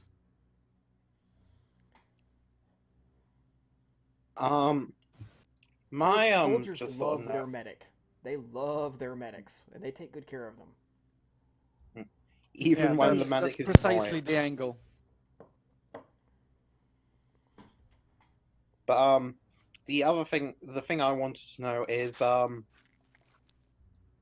when we whatchamacallit, when like setting up for the cult so that, you know, it doesn't just up and die in our absence. I'm gonna take a moment to take stock. I've made note of trying to keep an eye on for a while. Do any members of the cult seem, you know, unusual, gifted in you know, intellectually and socially? Not at the moment. In mechanical terms, you have not invested enough points into it to get a gifted person in the form of a retainer or what have you. Mm, So okay. invest those background points into it, and you will recruit somebody who fits that mold that you're looking for. Okay. Fair enough. So as you guys are preparing, you're getting your last supplies laid in, talking strategy at your group haven.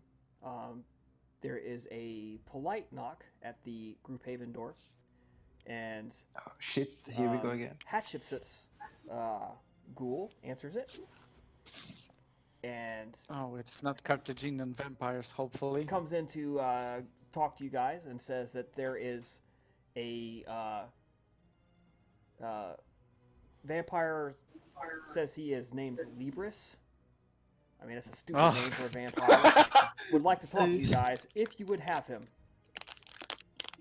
Yes, and you were technically right in the dread, Nicodemus, but not in actually dreading.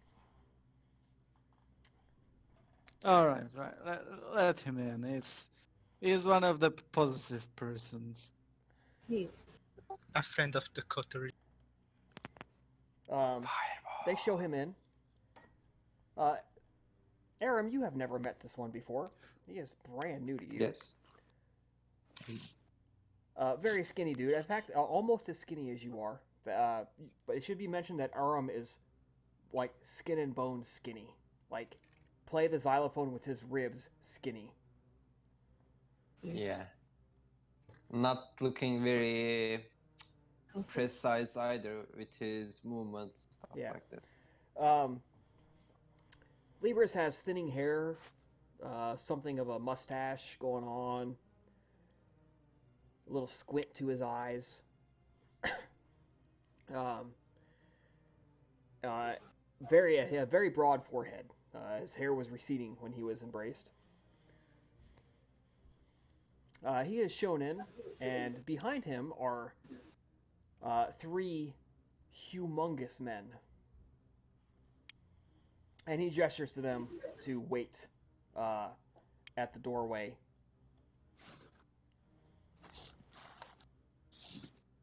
So he makes his way in and he politely greets everyone, including Aram. Says, "Hello, Aram. I am Libris." It is nice to meet you, Libris. I heard you are the Great. friend of the group. He greets Aaron by his name, or Uh, like does she? well, I does she should already say that knows? was a out of character, my fault. I should have said, you know, greetings. My name is Libris, and may I be introduced to you. Would have been how he phrased it. My name is Ahram. I'm most pleased to meet you too. I heard you're the friend of this group, Kotri. When he goes to give you the traditional greeting, it comes across as rather limp-wristed and weak.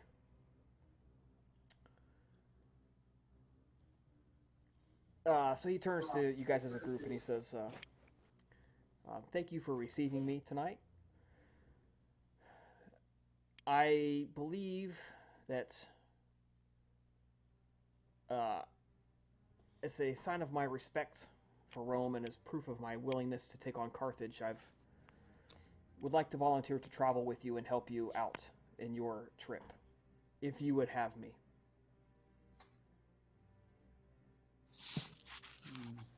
Are you fleeing from something? I cannot help to notice your Bodyguards? assistance. No, not at all. They are merely tools. It was suggested that I gather such tools for my daylight protection. I found it to be good advice. Have you been under Oh. threat? So far as I know, no one has threatened me or attempted to track me. Yet I have taken the gauge of the attitude here in Rome, and a positive contribution to the success of this city would go a long way towards mitigating some of the negative attitudes.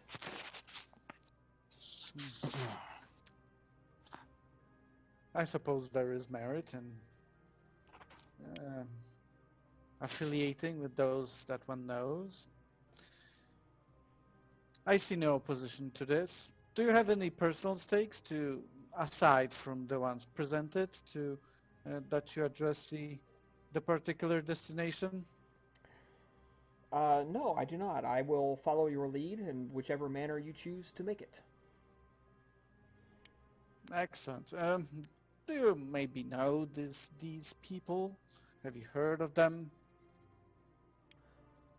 I assume you give him a list. Yeah, why not? All right. This Bruja, yes, I have heard his name. He lives in the village of Mel. Mel is a village famous for its honey. It's a local honey supply. Let's see. Sloped Hill, approximately 600 people. Fishing village. And he's like rattling off these statistics as he talks. I believe that he would be willing to simply move on with his life, should it be offered to him. That being said, if you choose to dispose of him, no tears will be shed, and I believe he will not present a physical challenge to you.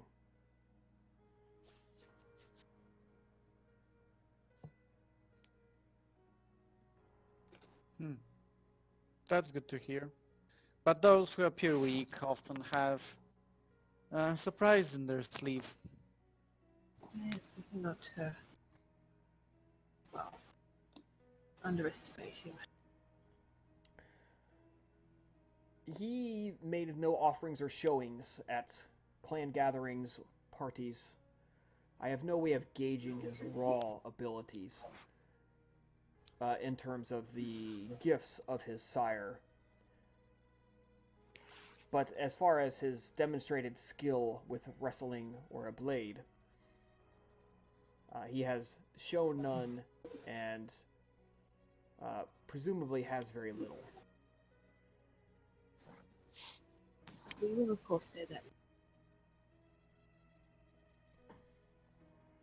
If it would make you feel better, I would face him myself.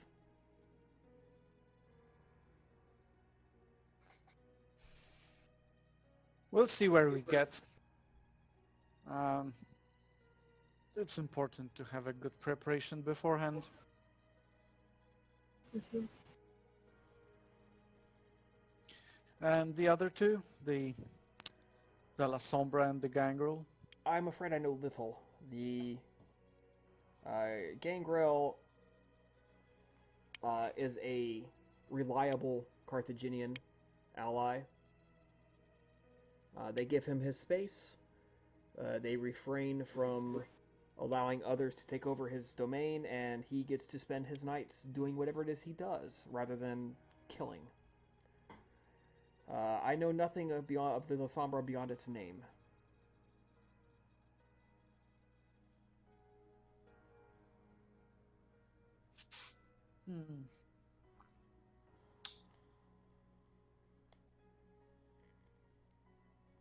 Well, we do thank you for your insight. We'll have to gain any further information, well, when we arrive.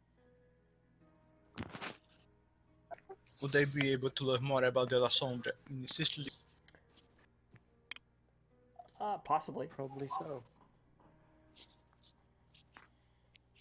If the rumors are being true that he needs to face his own clan or whatever there was else attached to it, they might have business in it. Mm-hmm.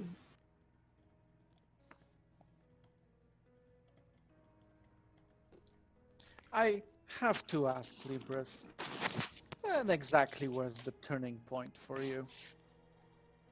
If that isn't too much of a personal inquiry. Oh, I have been against the dream of Carthage since its inception. Let me say, it predates me. I'm not that old. But since I became aware of it, I have realized it was wrong. My clan was wrong. And the efforts of one lone descendant of the Bruges lineage amounted to little, but I did what I could. Is there really so few of you? Those who do not share the dream and seek to contend the unimaginable idea?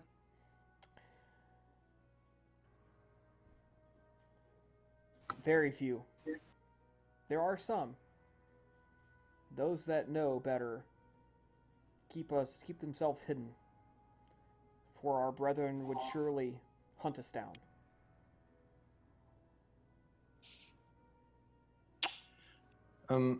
Please excuse me. Why would your brethren hunt you? Because we do not ascribe to their version of the dream. We do not ascribe to their version of the clan. The reasoning seems, well, awful. Is it really forced upon others? One should never accuse the Bruja of having a coherent reason for anything.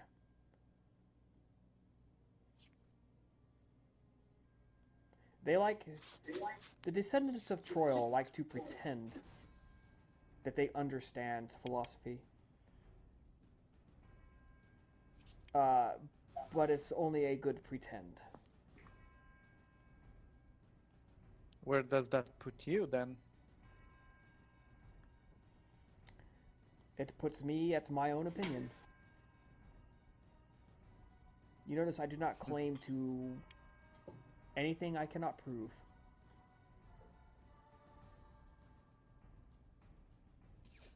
Interesting. Oh yes, certainly. It's Is I it- was probably just a bit um, mm, not the right word, but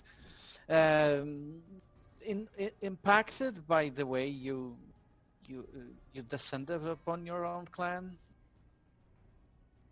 Admittedly, I may be confusing some of the inter-clan dynamics.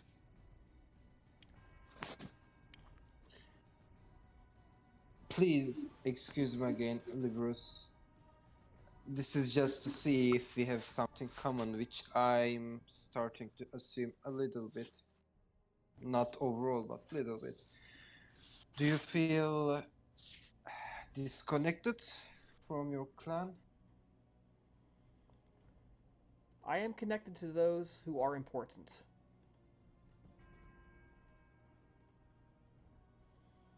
So not specifically your clan then? Those clan members who are important to me are connected to me. Those who are not, are not. So you're an individual? Aren't we all? Some people feel more comfortable under rulership and shackles of others. Some. Do you? I do not. That's why I'm trying to figure out if you have some similarities to me. I hope it is okay, of course, I'm speaking like this, even if we met just right now. The language of familiarity is not offensive to me. However, I do not like to make assumptions about anything. To assume That's something very- is to open yourself to error. This is very logical.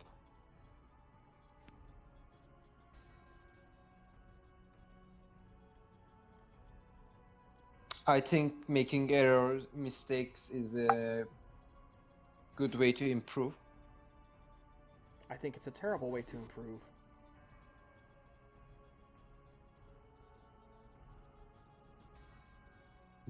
Don't you learn from your mistakes, though? Yes, but I prefer not to make mistakes. Because that means I thought about it beforehand. But for that, you need experience, and you cannot really have experience without having endured into one loss of another. That's why you read Also, and it learn is from a- others' experience. Oh, well, it's not always you may have access to those, and there is also that experience drawn from yourself is going to impact you more than the ones brought from the others, because you will have your own personal connection, which I can already figure out what you're going to say, so you may as well just be my guest. I would like to hear what you think I'm going to say.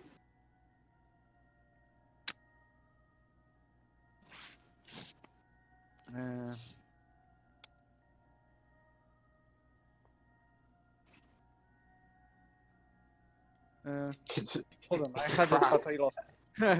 Fuck. No, I had it, but I lost.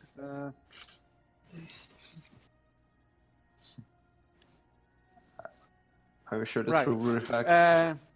That giving a measure of personal consideration to something is going to taint its raw form and unbiased opinion. I was actually not going to say that. I was going to ask you a question. Oh, well. It truly proves that we spent too much time without a company of shared thought. What were you going to ask me? It's actually going to be two questions.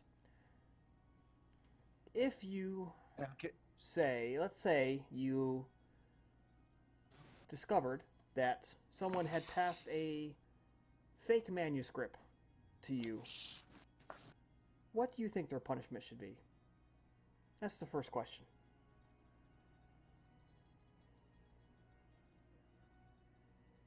A fake manuscript to yourself and what their punishment should be. Yes.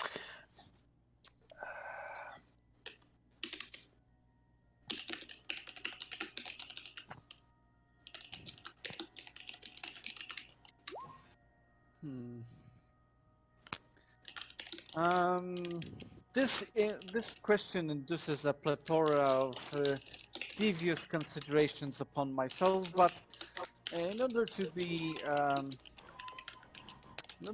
fair and considering things in grand scope of things, I think they should be chastised in the way that they shouldn't be allowed to spread any knowledge any further, because to commit such transgression is like an affront to any scholarship thought that one can endure. On some other consideration, I think they should be receiving the negatives on their back end, but it's really unfitting a true pursuer of knowledge. So my second question. The first time we met was the small village of Fricus. Lo, these 90 years ago. In which case you were passed a fake manuscript. Mm-hmm. What did you do to them when you found out it was fake? I had not gotten anything because I wasn't around there since I learned of it.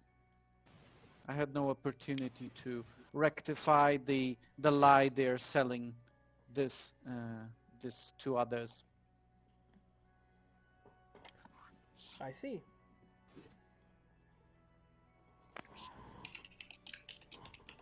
There is something in his eyes that says he wants to say more, but he shuts his mouth.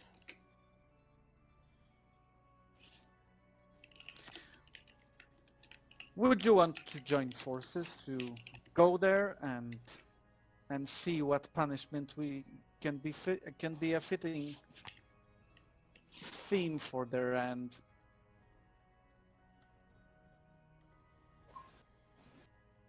If you like, I would do that with you, yes.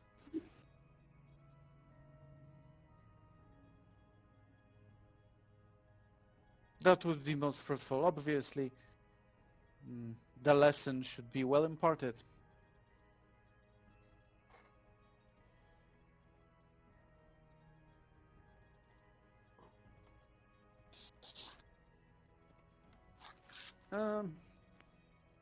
Nicodemus would be interested in the empathical reaction, but he probably doesn't stare too much because that would be too impolite.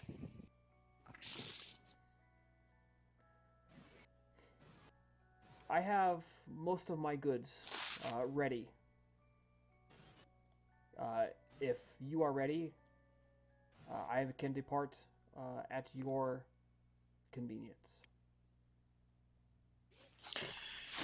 Excellent. We are just bound to final securings of the deals. And we're scheduled to depart in 2 or 3 days.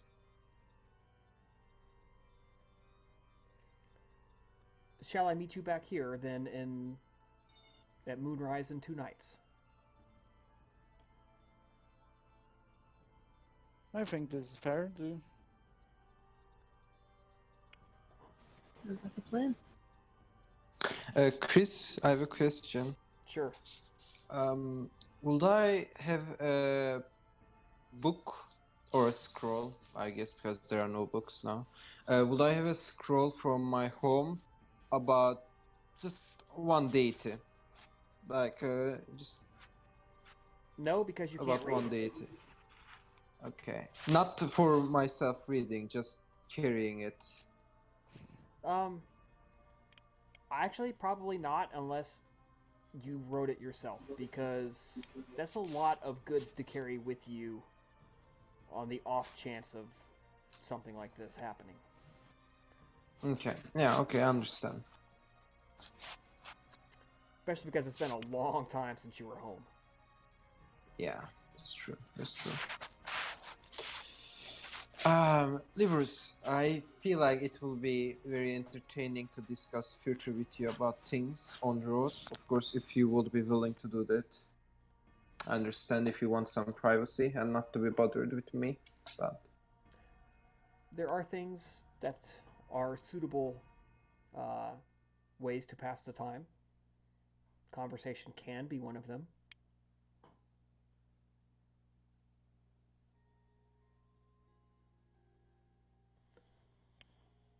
you're something unique, I would say, in a good way. Someone unique. Excuse my language. Well, until then, everyone, I look forward to meeting you again. He departs politely with his very large ghouls.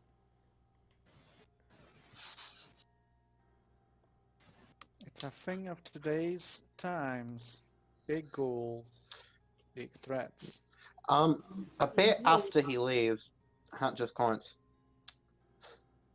is my memory failing me, or is he more arrogant than he was before? I see.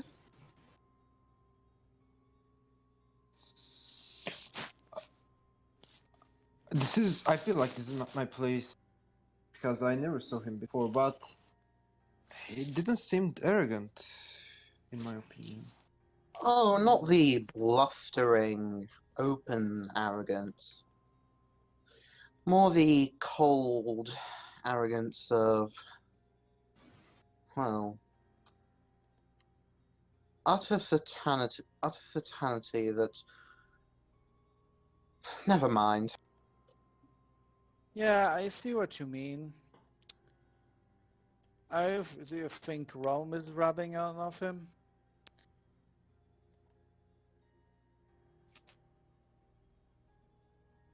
I think it's because he'd rather be us place than to play this little game where he has to prove himself to keep his things intact.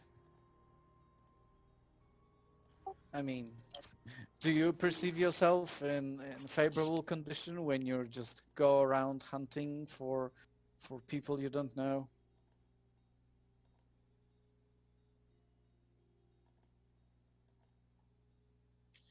Eh, it would at least mean going out and risking things. Seems like he'd be content to just do nothing with his eternity. But Well, he that's definitely seems like a person who would feel unentertained by the usual needs of hunting. At least that's my take.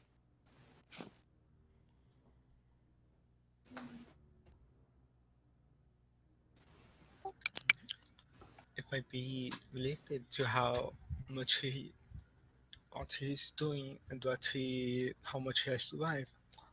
If you could claim to ever be able to survive in his position so and have achieved what he has. If he truly learned from it, he should know to hunger for more. The only thing that she seems to hunger for is knowledge. He seems to believe, she seems to think they believe that um, true power comes from books. She seems to take that belief very serious. Yeah, and that is a fair assessment, but where it fails, I would say, is his judgment that knowledge must come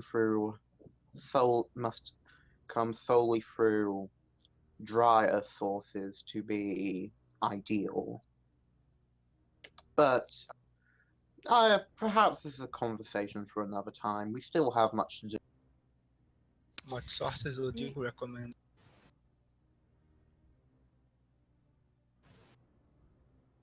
Oh, I think I can talk about that in a bit, but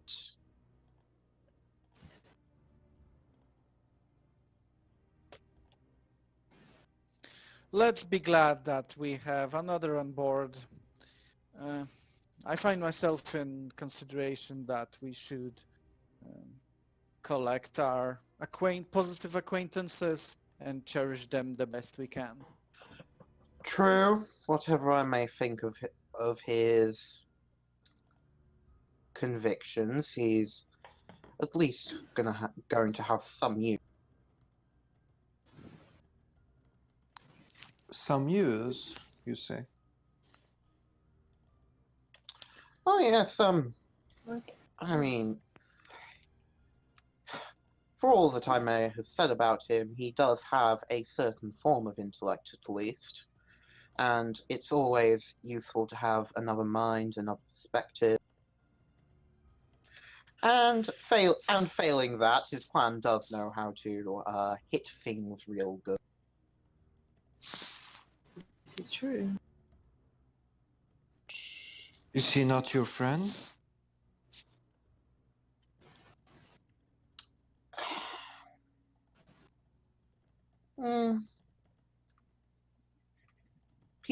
Various people define friends differently. I'm not Well, sure where I'd place him in my own reckoning yet, but at the very least, I'm willing to work. I do understand your point.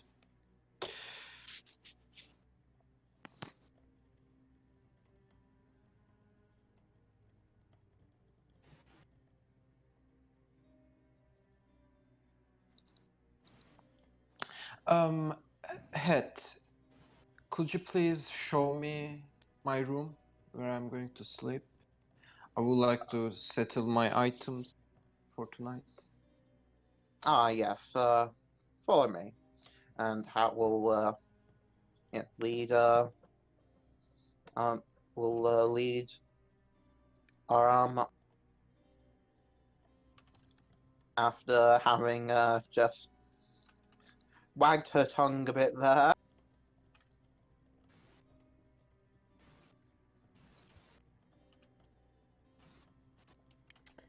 All right. Is there anything else you guys need to take care of before you get underway?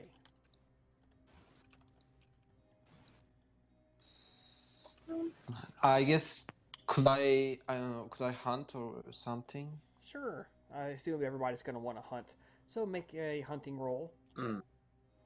Can Nicodemus help me?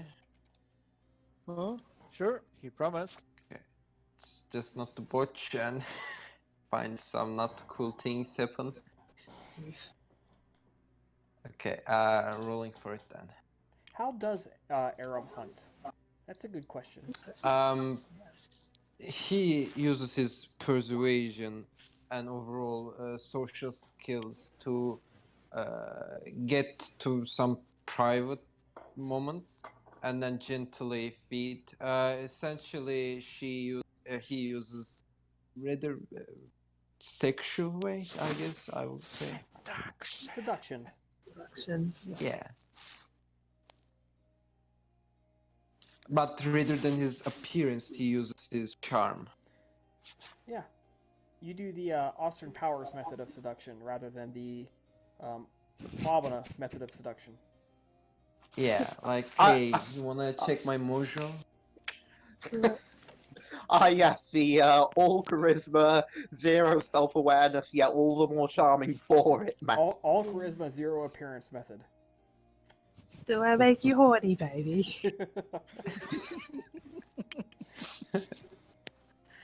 Okay. That's let me spot on go for British accent.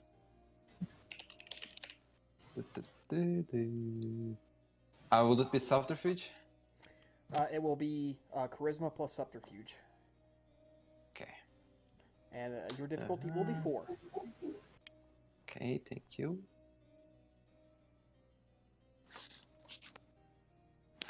What? Well, it's not a botch. You had 2 successes, not a botch. You're having trouble adjusting to Rome. It's just maybe it's the accent, maybe it's the method, perhaps it's a little bit of the clothing, but you're just not having a lot of success this time. What about the assistants that we've been talking about? All right, Nicodemus, So, make like, a roll. This is using. Aram is now using you as a wingman to help him out. Mm-hmm. So Aram, make another roll and add a single dice to reflect that Nicodemus is being your wingman. That was super robotic. What do I roll to wingman? You're not rolling anything. Aram is going to roll again and add a dice to reflect that you're helping him. Okay. So he's rolling 9 Would dice. Here. It's still difficulty 4. You know the best places to go. You can pump up his self-confidence. He's not having a penalty there. Yeah, like you're not showing them 2 fingers at this point. It means something else. Yeah. Hey, there you go. Oof. There you go. Okay, Yeah. that's You pump him up real well. thanks.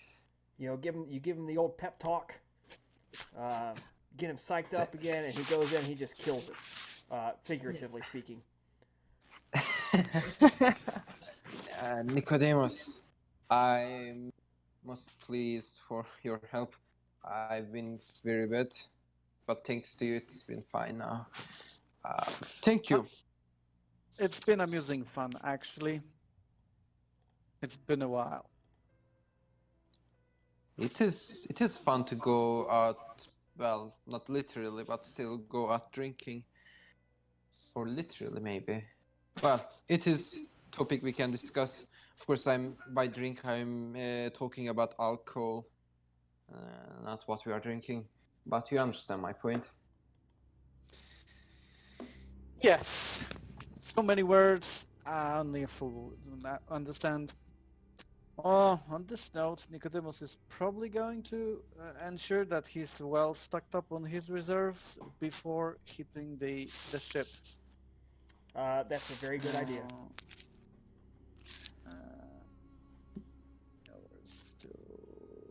What was the role with the charming one? To be Was charming that subterfuge? is charisma plus subterfuge. I can help you with that. Yeah, nice. If You it better was- dice full with sneaking. 4. Nice. Sneaking go. then.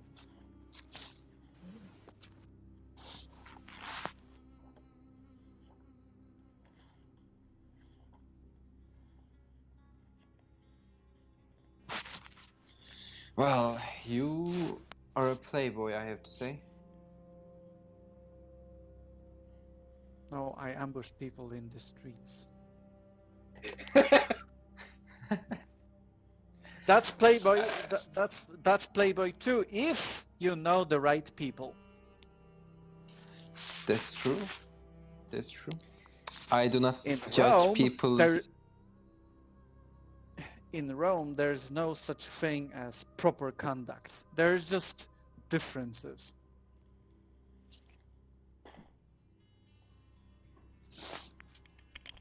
I wink.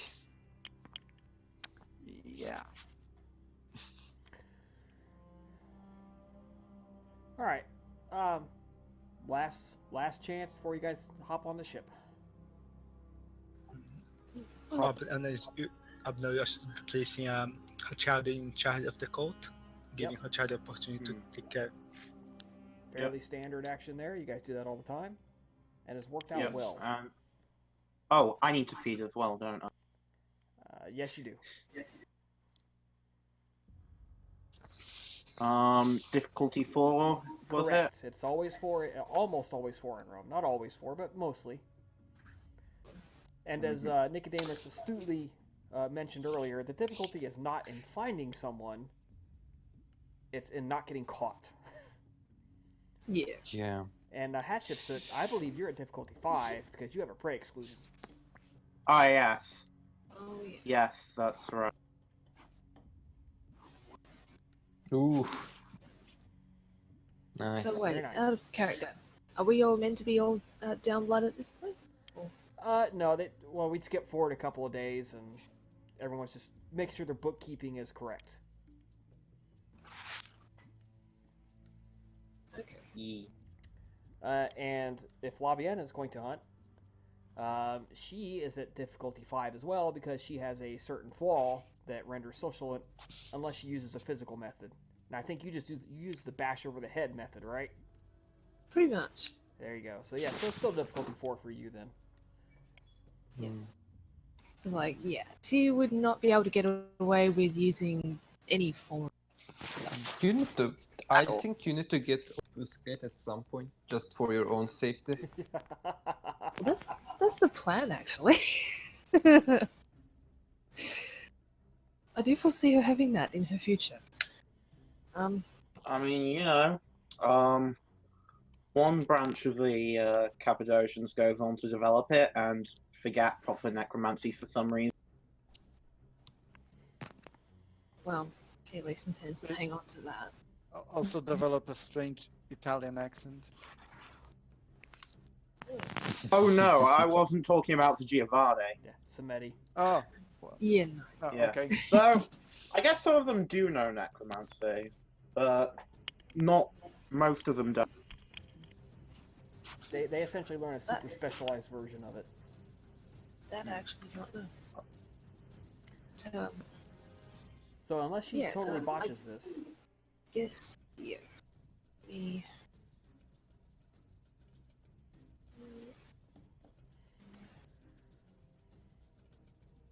Oh, keyboard whip with me now.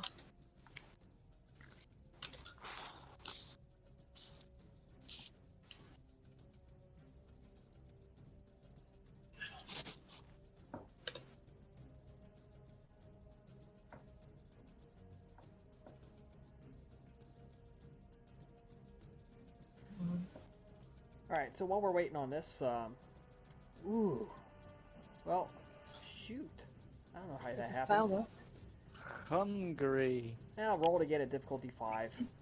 I was gonna say, is that the first time that's happened? I think that's the first time it's ever happened to you. Yeah. So the now difficulty should be 6?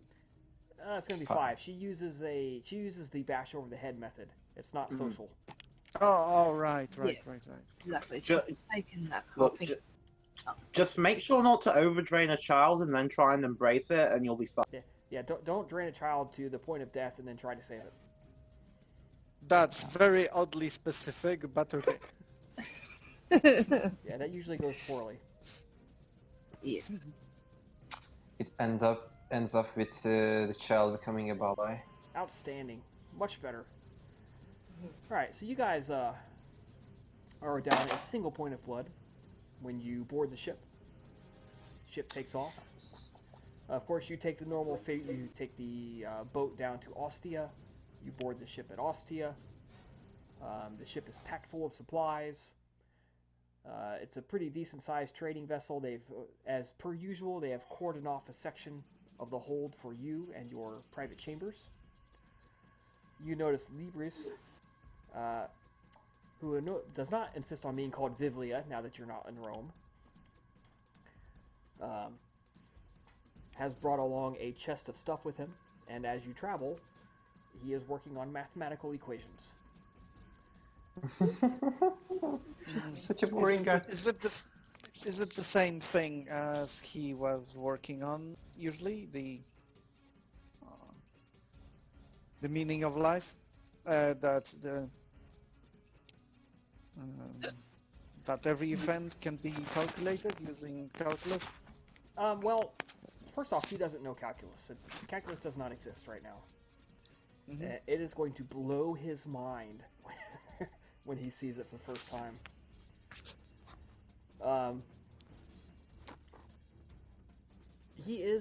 It's something. It looks like pure mathematics. You're going to have to spend a lot of time studying it to understand what he's doing. How many nights are we taking on sheer So travel? it takes 2 nights of sailing to reach Sicily. When you pull in, it is a actually fairly busy port, but the village basically supports the entire port. Chris, Huh. before we actually leave the ship at one night, I just want to ask Librus, what's the meaning of the universe? Okay, I just want to make that joke. Sorry. Yeah. The universe has no meaning as of yet that I can discern. I have lifetimes to figure it out. Yeah, he's rather humorless if you haven't picked up on that. Yeah, my character not picked it. So, when you pull in, there is someone who comes aboard to greet you and talk to Albina. It is a ghoul. You can see the ghoul pulling breath, talking, but the skin is pale. There's deep circles under their eyes. And basically tells you guys that you are quarantined to the village until Albina comes back. For 2 weeks, you spend all of your time in the village and on the ship, feeding, talking, doing whatever. 2 weeks later, Albina returns to you. Albina, how would you describe your transformation? First of all, she looks much more. She makes much less effort to appear human. She is making no attempt to blink or to breathe.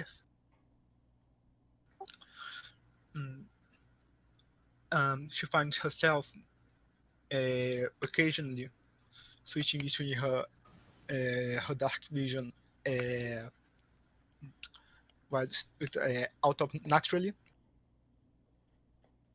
out of more theistic than actual any exerting her,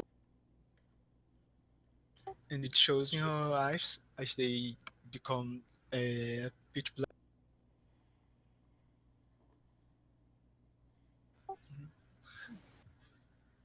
And the way how she behaves is much more, not much more collected, but much more disconnected, sort.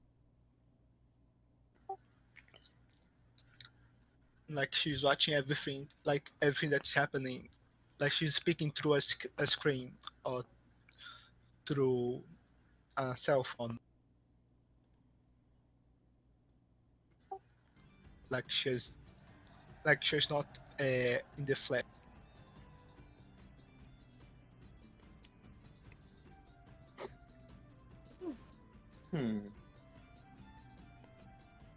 The ship takes off. It's out at sea for about 5 more days, giving you time to come to terms with this transformation. You notice Albina doesn't even light the candle in her chambers sometimes. Just sitting in the darkness.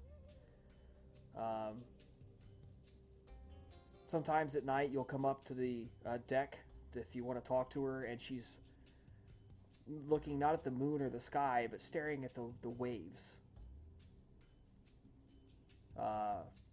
Very contemplative. it almost seems like Alban has come out of a deep dream and is still processing what happened.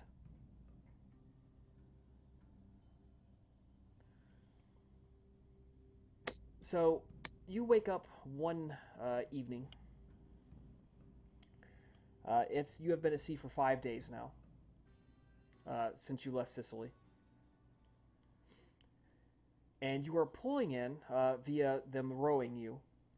There is a small bay, and there's a collection of decrepit-looking huts on the shore.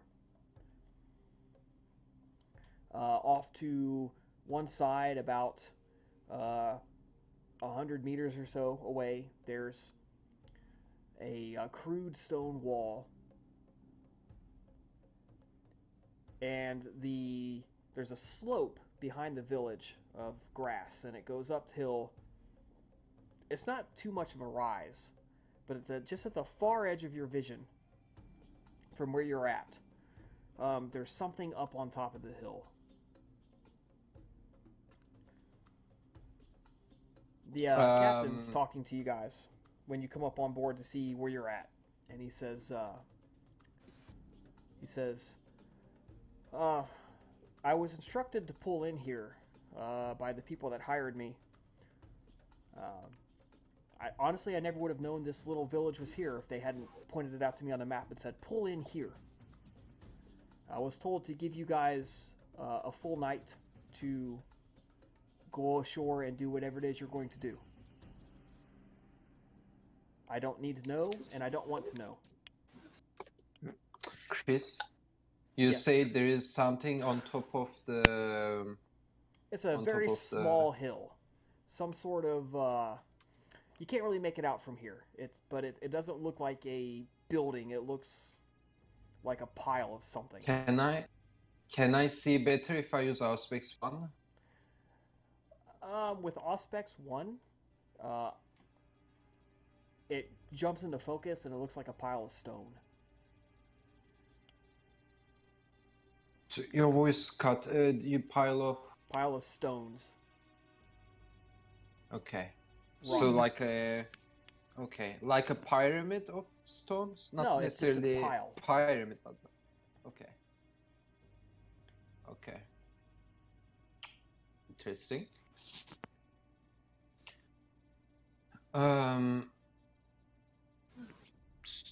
May I ask, and I ask this to the group, may I ask, do you know any reason for stopping here? This seems strange. With out of character, we probably have checked this. Whatchamacallit? Canine are we supposed to be checking on here? As far as the captain knows, none of them. This is not one of the scheduled stops. At least as far as the Canites go. Have we been told anything about this place? No. This is something. Okay, Artemis told him to do this. I was gonna say, this was obviously orchestrated by Artemis. Okay, maybe we're overthinking it. Maybe it's just meant to be a feeding stop. Well, maybe we How should low just is go your and blood? have a look. So your blood, you are 5 down days 5 total since blood points. You're down Sicily? 5 from total. 5. Okay. 5. So we already had -1, right? And now You're down we 5 have -5. from full. Down 5. Okay. Okay. You are, of course, at full willpower and everything else. Okay. I'm just gonna make a quick roll here just to check something.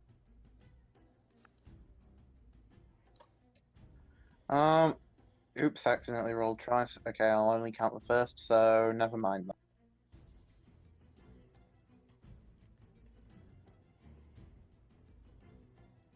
So the captain picks up his wine glass and goes back to his cabin. They drop anchor you can see off to one side in the bay, much larger than any of those fishing boats, is one of those. What do they call them? Shoot, I should know this by now. Where's my ships page? Ships. There it is. A cog? It's called a Liburna. It's a ship. It's 25 oars in a side and a bank of 2. Sloop? So on this Liburna, you could potentially have 100 people, at least. Potentially. Maybe not. How many do we got again? Soldiers? You guys have approximately 25 to 30 rowers, and you grab probably 20 soldiers. That's fair. Now, I guess it. if anybody wants to investigate the ship, you're welcome to do so. Yes. Oh yeah, most certainly. Okay. So first off, a I perception don't want to plus try. alertness roll. Okay, I can do that. Is that spot based? It is site-based. I'm using our specs. I was gonna say, Reduce your difficulty difficulty? accordingly. It is now going to be difficulty 5 if you are using Okay, aspects. perception alertness. Okay. Difficulty 5.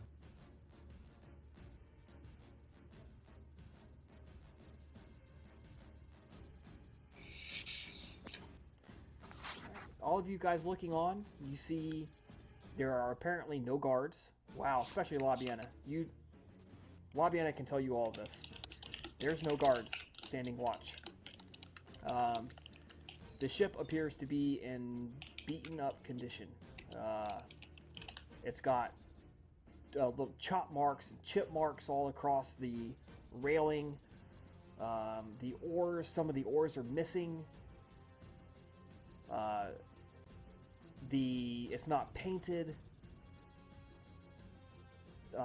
There's a lot of stuff that indicates that this is a vessel in poor condition, and it's not very well maintained, and there's nobody looking over it. So, by all indications, probably not a full crew, and not a professional vessel.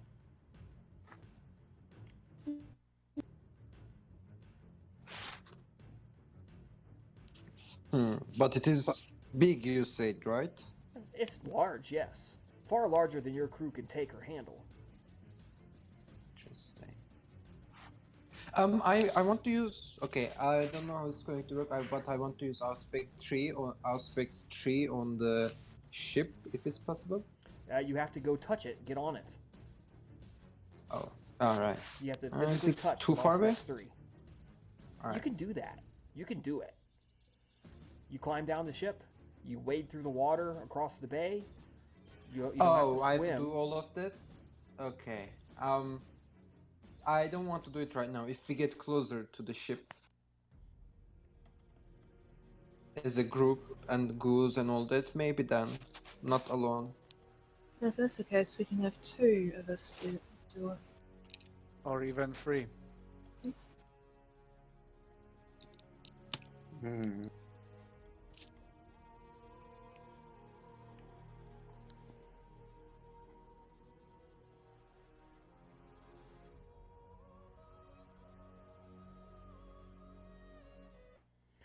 All right. So anybody who wants to go touch that is, of course, welcome to do so.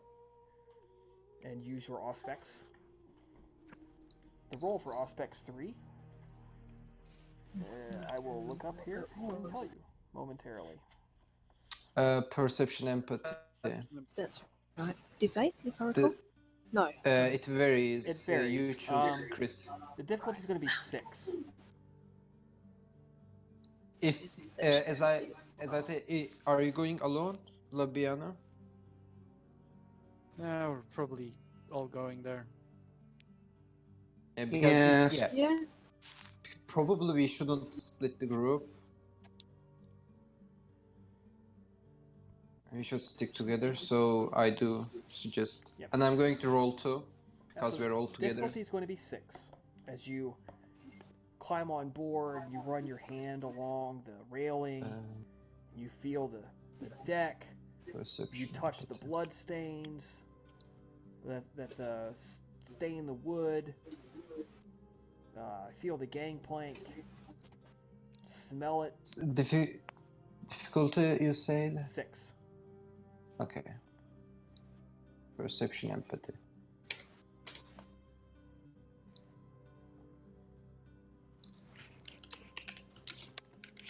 All right.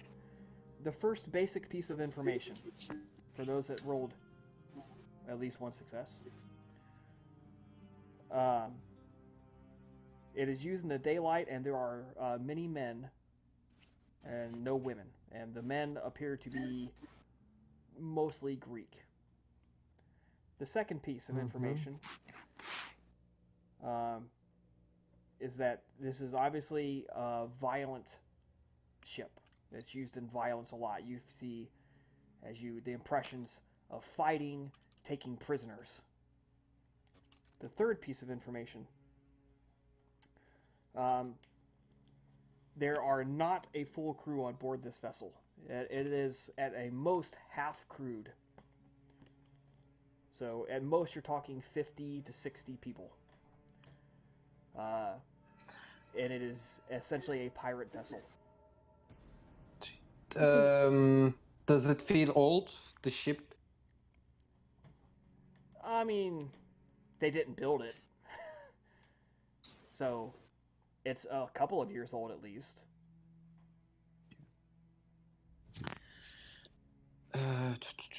If you knew anything about the local history, you'd probably say it was 10 to 15 years old. If you knew local history.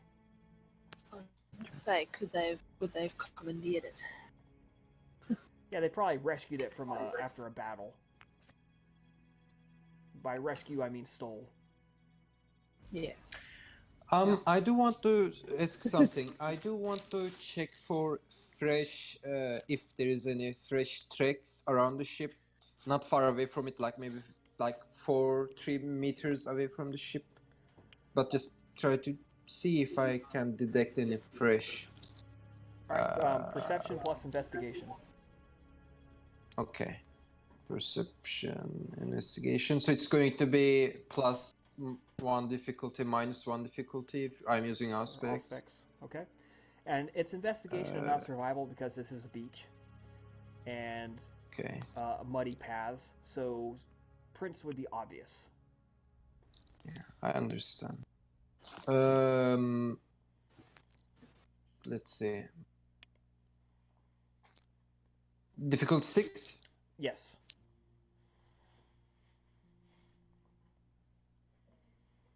Let's see if he's going to roll tonight. I did not. There it Oh, goes. okay. All right. With 2 successes, what you see is that the beach is clean, meaning it's been at least 12 hours. But there is a number of footprints that lead up the path that go by the stone wall, that go by the crude stone wall, about 100 yards or meters away. I see prints going towards the stone wall. It might be, if we want to follow, it might be a good lead.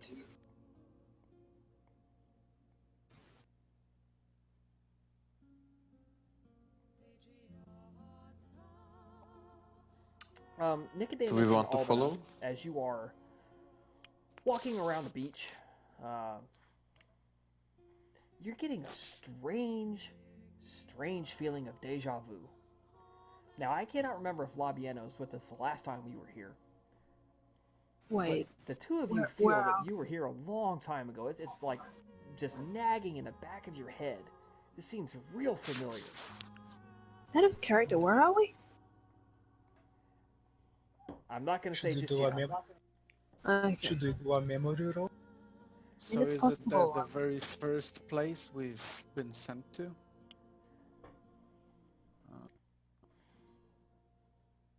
All right, I will whisper it to you, Lavietta, but if I do, yeah, you can't tell anybody. Okay.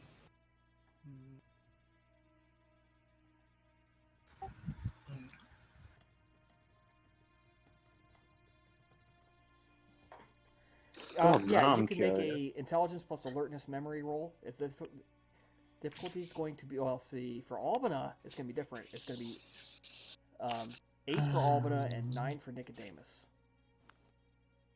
Whoa. Intelligence plus alertness? Oh, what Yep. a strange combination.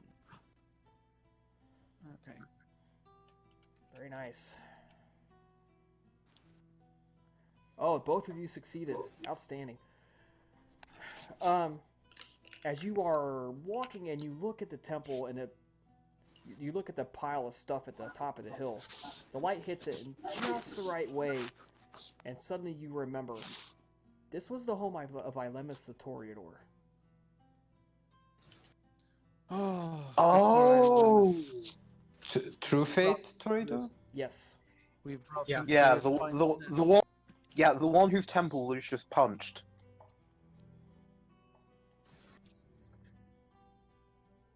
Oh, that one! Okay, I remember now. Okay. I believe that was when Valerius was alive, I believe. Yes. Yeah, that's definitely not a time, I What believe. an interesting coincidence that we've been sent here. I wonder who's now keeping the temple about. Would you like to pay? Oh, you betcha. So, I mean, I don't know anything, but is this place now looking much more creepier than when the trader was alive? The Well, we're trees about to and get to the that. beach and stuff. Albina and Nicodemus, what are you guys going to do? Pay the temple visit. Shall we I get the imagine. others? Likely a good idea, yes. Like our new comrade said, don't split the party. Yes. Yes, don't split the party. Biggest mistake one can make. Yeah, well, rounding up the crew, our crew, share the revelations of recollection.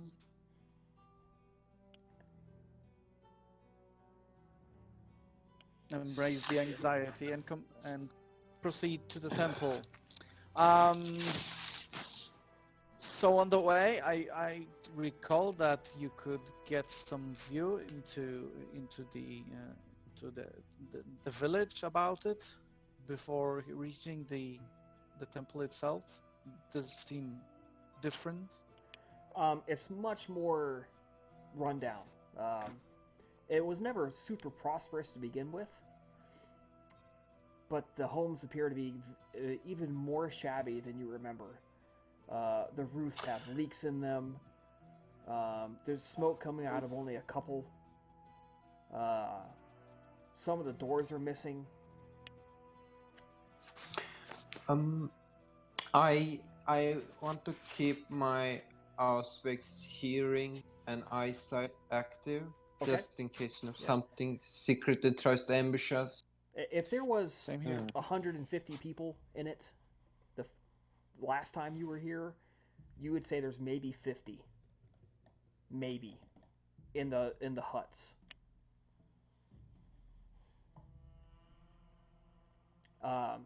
You make your way up the hill, and you reach the entryway. And as you get closer and closer, you realize something's wrong. The temple is There's no radiance. there is no radiance to it, and it's collapsed. It's damaged, badly damaged. In fact, a lot of the stonework's missing. Yeah, more than should be So, expected from one punch's worth, presumably. Does it look like the place has been looted? That's exactly what it looks like, and looted not just of valuables, but of the stonework itself. And I'll give you one guess where the stonework ended up. Pirates? In that pile. in the crude wall about 100 yards away. Ah, Well, about Oh, 300 God, yards made a from the wall. temple. But They made a He was wall out of it. protecting them as well, wasn't he? say that again. This place Hmm. died. Elamus was protecting them as well, wasn't He he? was. Mm-hmm. This place died along with Ihamus.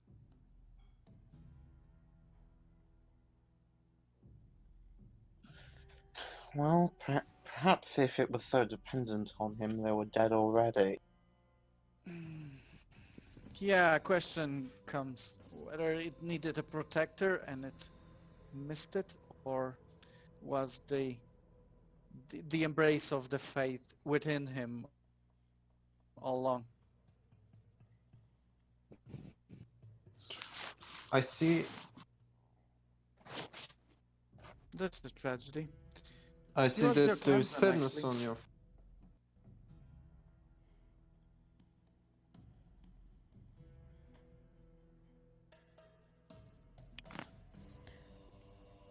Libris is just kind of looking around. He looks at the cracked ruins of the statue. Only the head and part of the torso any recognizable anymore. The rest has all been shattered into a million pieces. The back wall has completely been torn down, taken away. Just Chris? looking around at the ruins. Specifically, how close are we to the temple? Is the remainings of it? You are literally in it. Okay. I want to use Auspex 3 again just to see what happens. Okay? What kind of memories will come to me. You're going to have to go all the way up to difficulty 10 to get Okay, anything useful out of here. Okay. It's going to be hard, but I'm gonna trade. This one is Cademus is going Boston. to try Wait. as well, but although he also has some angle to consider, he wants to figure out whether there was some measure of corruption, whether the place was tainted to strip it from the true fate status. Is that even perceivable for him? Actually, that's a specific question you're looking to answer. So you're going to roll one roll at difficulty 8. But that's the only thing you're going to get is a yes or no if you succeed. And that's going under that's the spirit touch power, right? Correct. All right. Since Nicodemus feels this is quite important, he's going to spell winning power on this.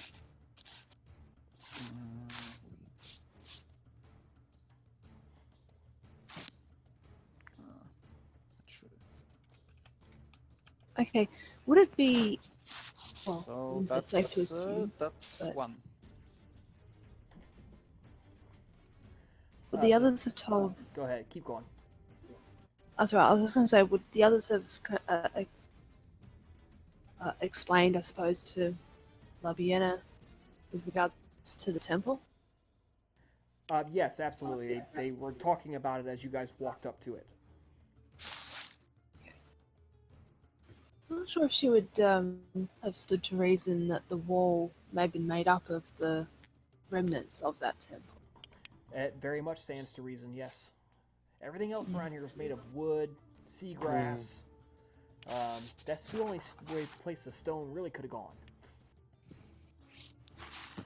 There's a couple of things La Vienna could do here, which is why I was going to suggest that with the whole spirits touch thing, she might consider using it on the stone wall. Sure. There is nothing stopping you from walking to the wall. As you get closer, who's going with her? Oh, Libris will go with her, by the way. I will go with her. I'm curious.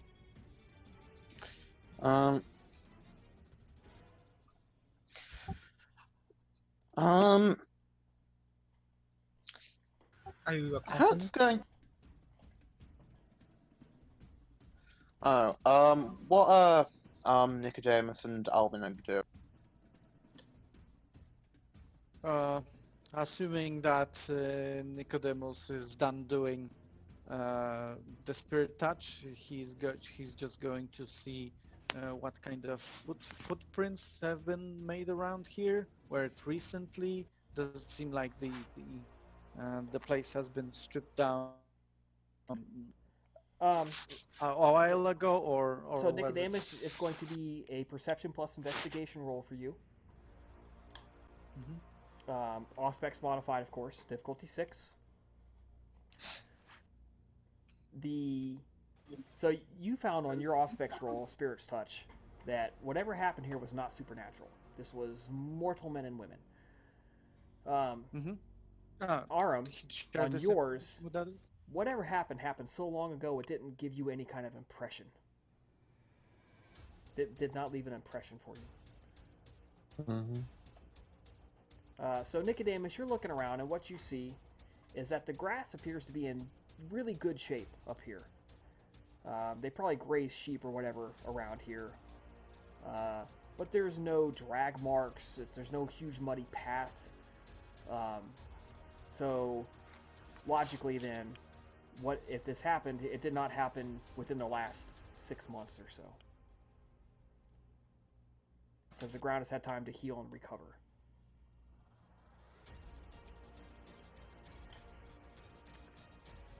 So Aram, Labiena, and Libris begin walking away from the temple, and they close in on the wall. And as you get close to the wall, you notice a few things. There's nobody on top of it. It's very crude, stacked. It's stacked on top of each other, stones.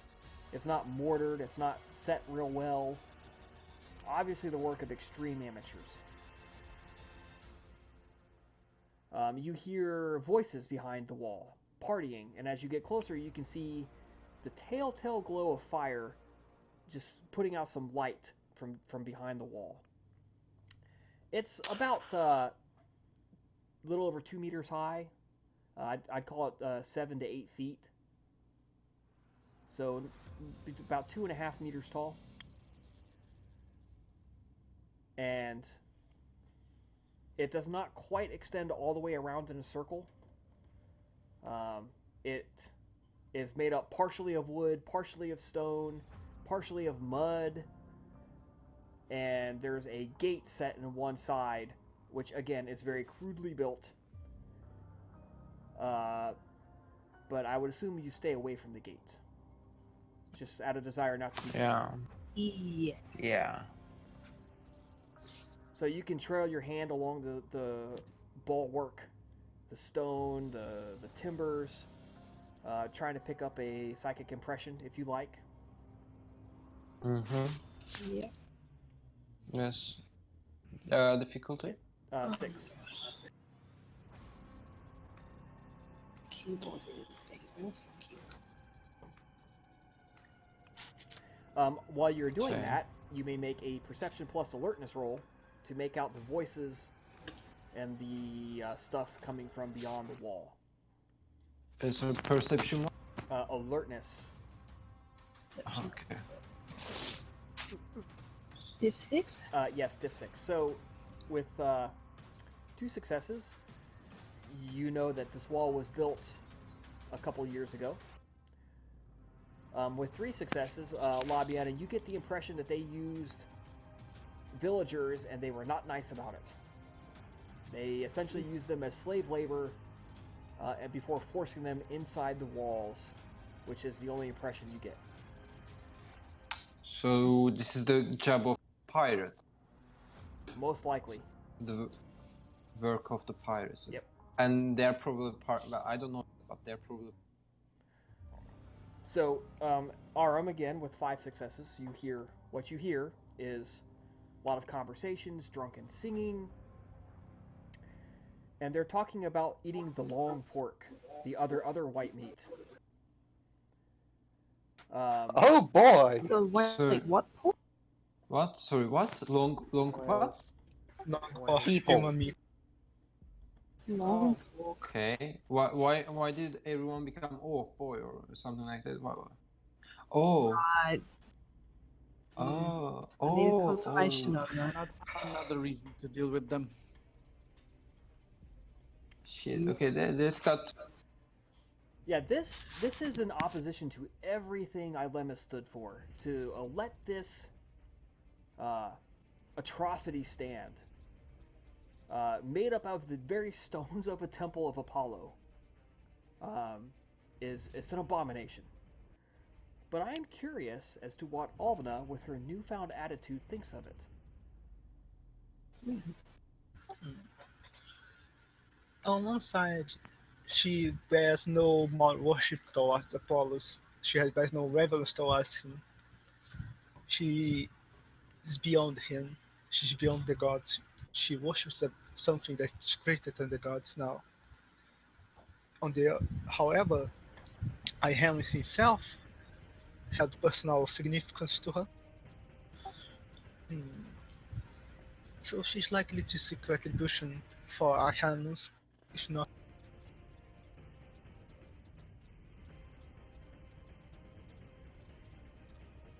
I can get behind that.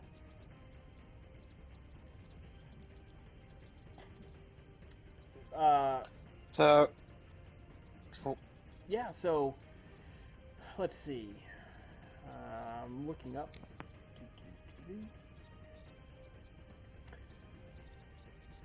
The group returns together about 100 yards away to discuss what they have seen and heard and smelled, because you smell roasting flesh.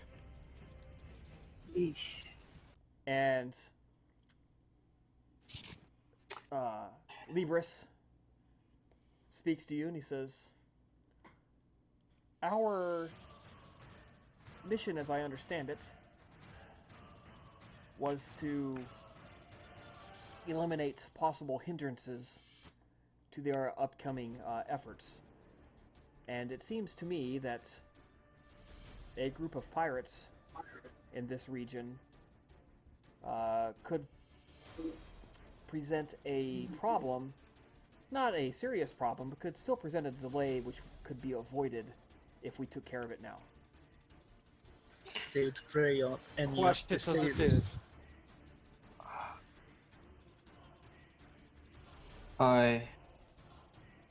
It's monstrous what they are doing.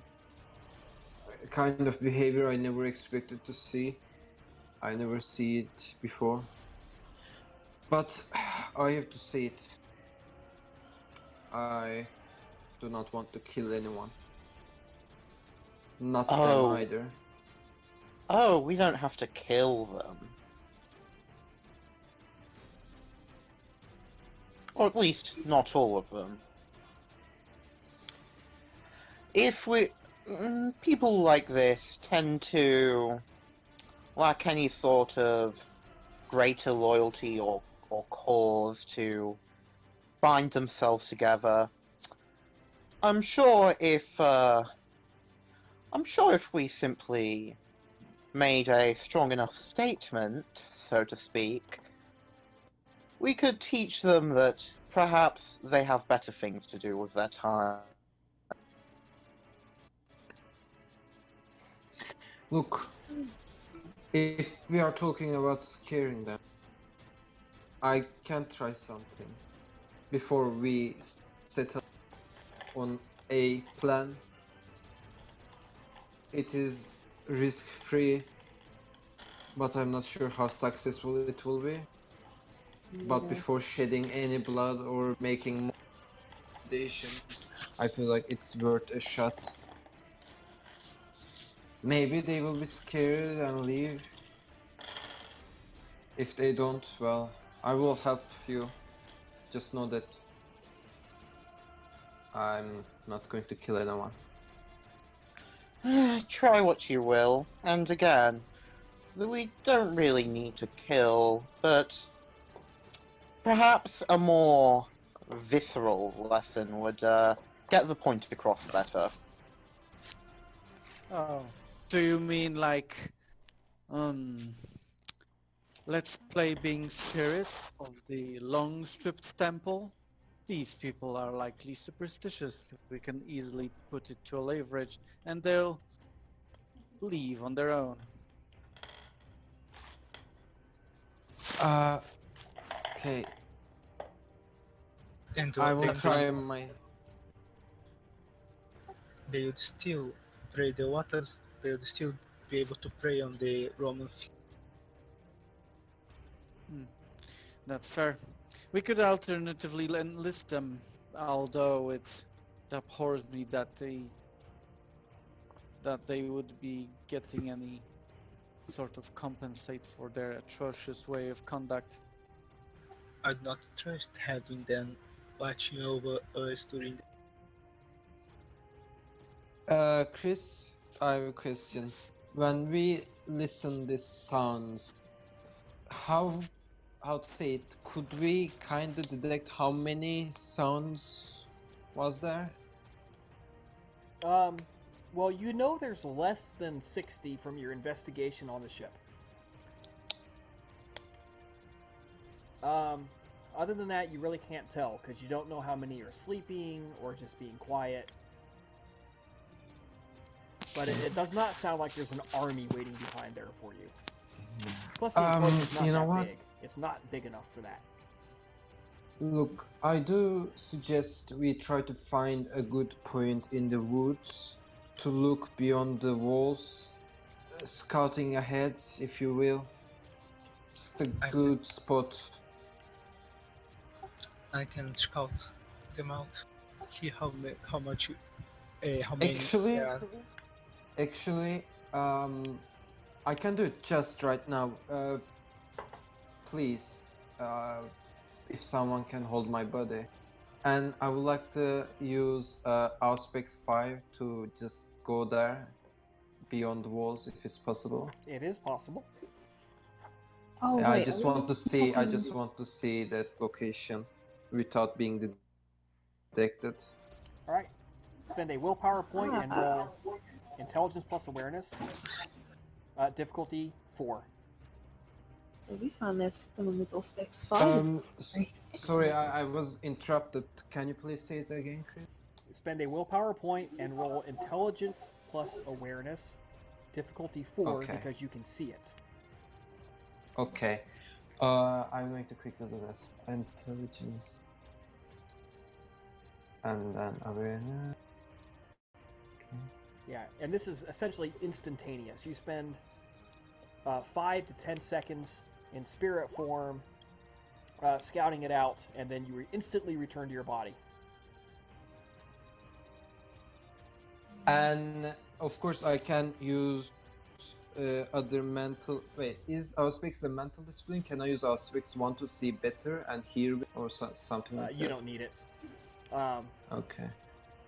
What you see is approximately 40 people. So 40?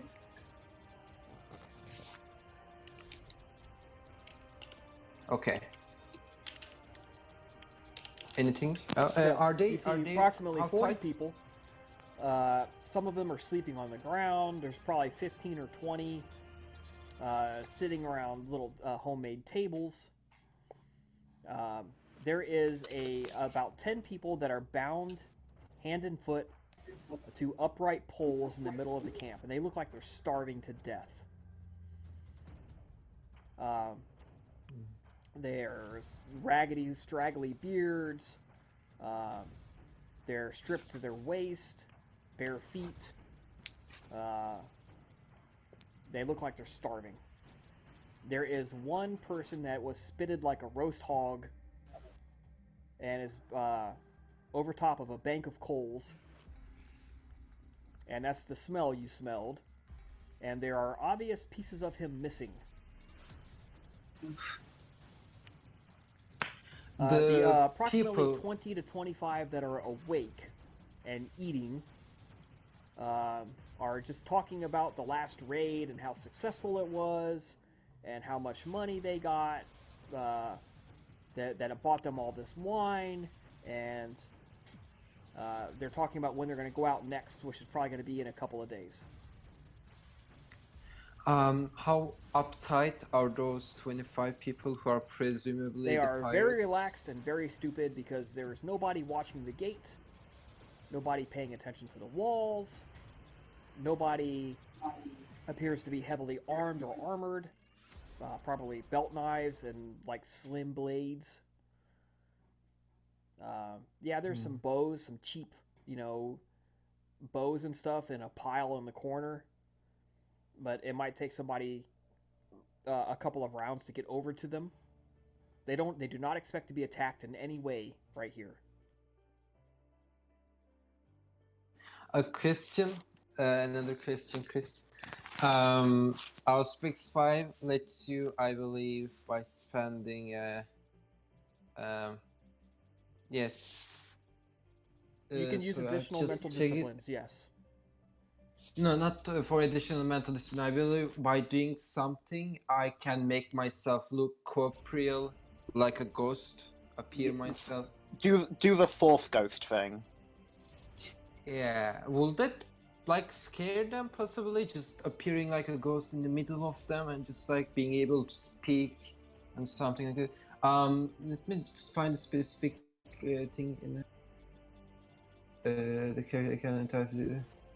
At best, she can spend a willpower point to appear to others as a ghostly apparition and can speak to those present. She can use any mental discipline at her disposal, including other levels of aspects. So if I consider that, will that possibly scare them off to just fuck off, or would it not be enough? Well, it'll certainly scare the shit out of them. You don't know if it'll scare them off.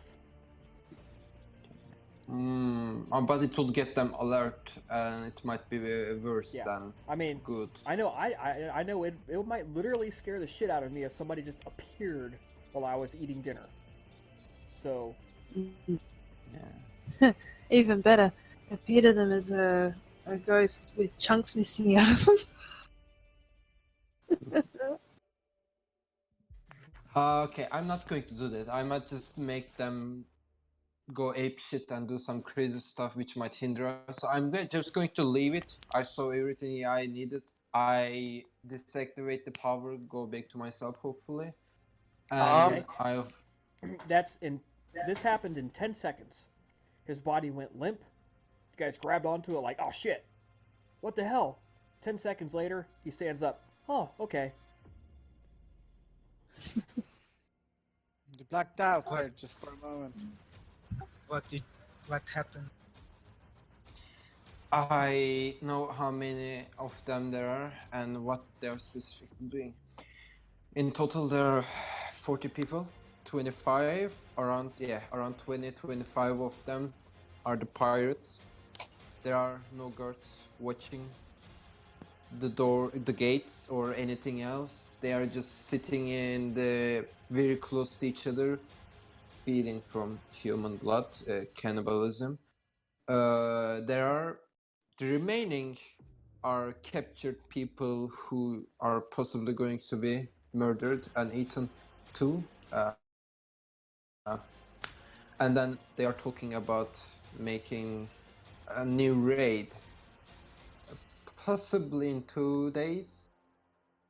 Yes, they will be pain in the back. And they're indeed doing something horrible. Oh, weapons, of course. They are not armed like very dangerously. A simple bow, swords, and stuff like that. Indeed. Well. And Chips, The oh, sorry. No, you were first. Go ahead. The Chips, looks. Note the fact that there are precisely three women in the group, and just ponders aloud. Perhaps they should receive a visit from the Furies. The Furies. The Fury. I'm all in making this an exemplary spectacle. preferably an impression that they are cursed now for transgressing against every mortal uh, law and moral order. If your furies can deliver it,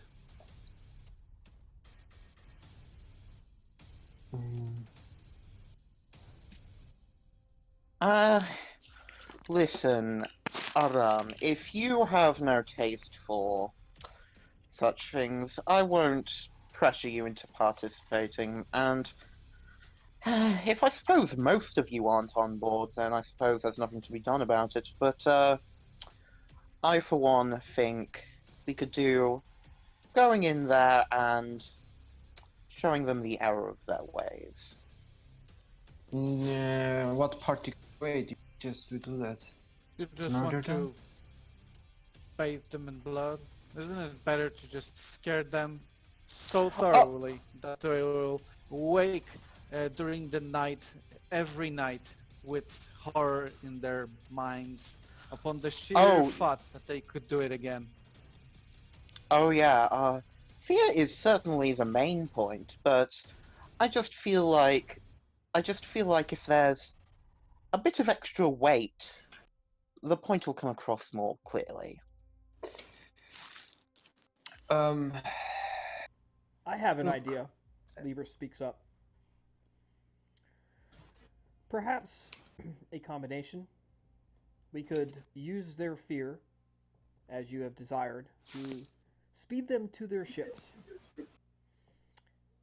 And then once they are away, the Mistress of Darkness over here can summon the Abyss to rip the ship, and essentially we can pick them off at our leisure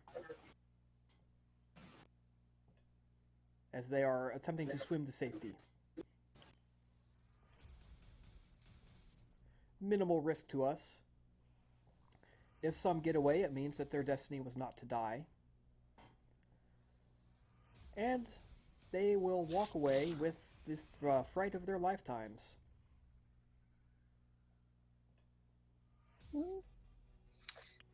And those that do manage to reach back to the shore, what do we do with them? Just execute them? Judging from your I responses and your description of what happened, I believe the villagers will take care of that for us. Yes, Yeah. that's indeed what I actually wanted to say. Let's not be the judges of their lives. Let's make sure the villagers decide their fate. Certainly. Per- Let's leave it to those that are wronged. Perhaps the more mercifully inclined will find the pirates' strong muscles helpful in rebuilding. I suppose. Out of character, what's the weather? Well, let's roll a d20 and find out.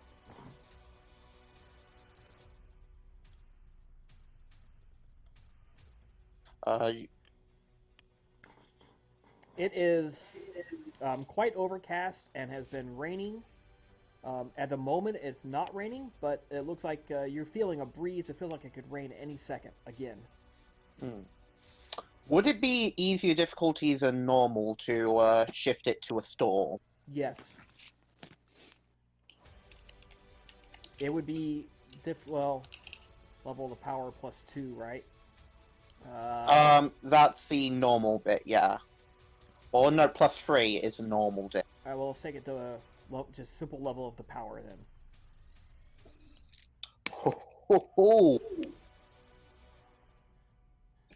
Okay, so I'm just gonna just laying it out, sort of, I guess, mixed out of character in character. We get some arms and armor, make ourselves buff ourselves up, and make ourselves as frightening as possible.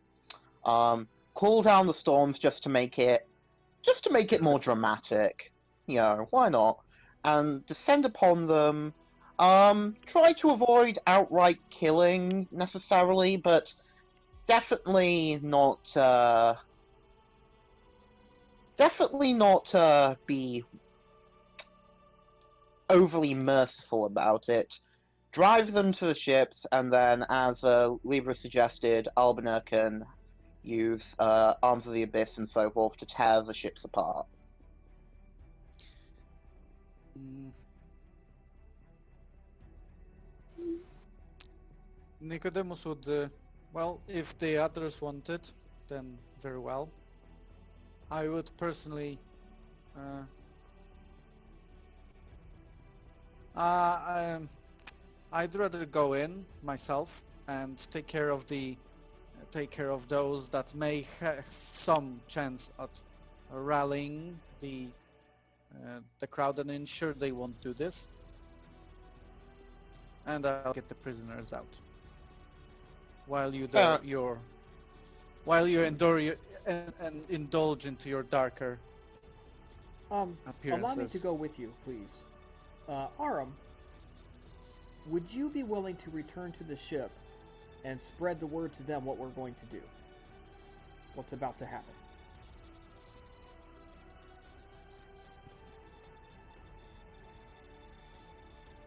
Aram? Chris? Sorry, I was muted. Okay. Sorry, does he mean our ship or their Our ship. the pirates' Return ship? to our ship and Okay. tell them what's about to happen.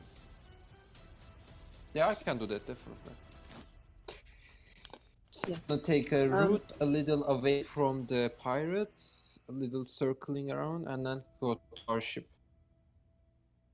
Would it be safer for me to join Aram at this point, or? Because I'm not sure I should be in on the. Yeah, a little protection might be good. On the other hand, well, You need bodies to make this a scary appearance, so we cannot all go. Miss Labiena, may I? Well, I mean, May I all make she a needs to do is suggestion? take her mask off. That's exactly what I was going to say. Just appear in your normal form and let nature take its course. Yeah, alright, I'll do that then. alright, Mhm. shall I make the roll for... So, are we yay on Storm or nay? Yay! Yeah, Okay. I will make the roll. Okay, once this happens, Nicodemus is going to go as...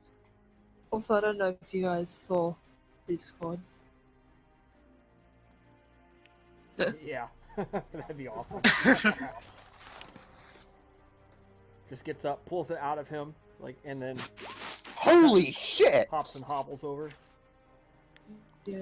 Okay, Alright. that should be 5 successes, not 6.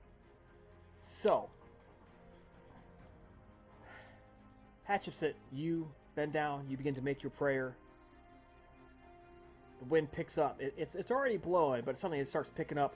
Ooh, starts roaring in off the ocean. You see it immediately begins to white caps start crashing into the shore.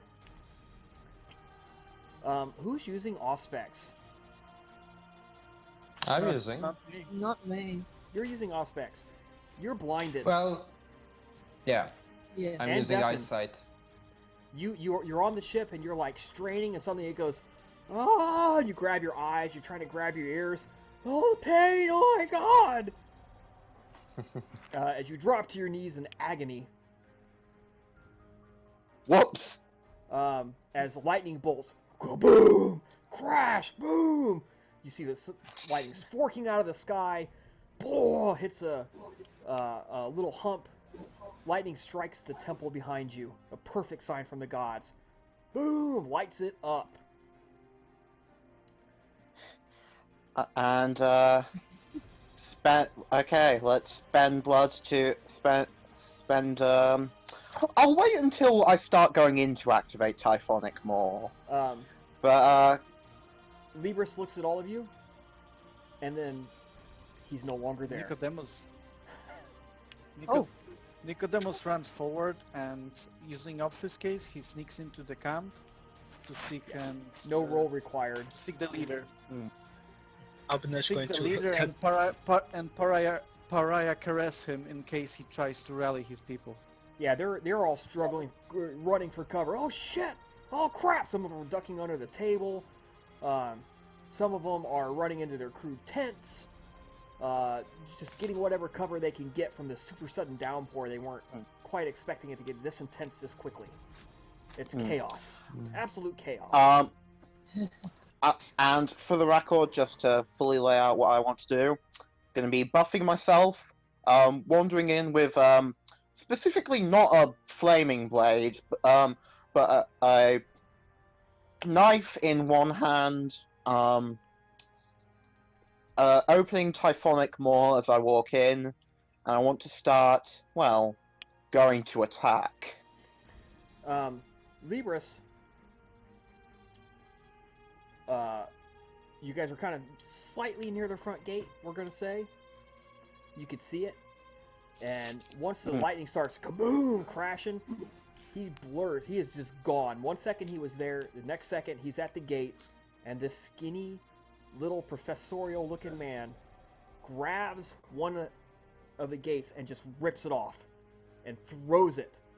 He grabs it and hauls it and throws it across the compound, crushing as many people as he can hit. While all this is going on, Abner is going to head to the pirate ship to wait.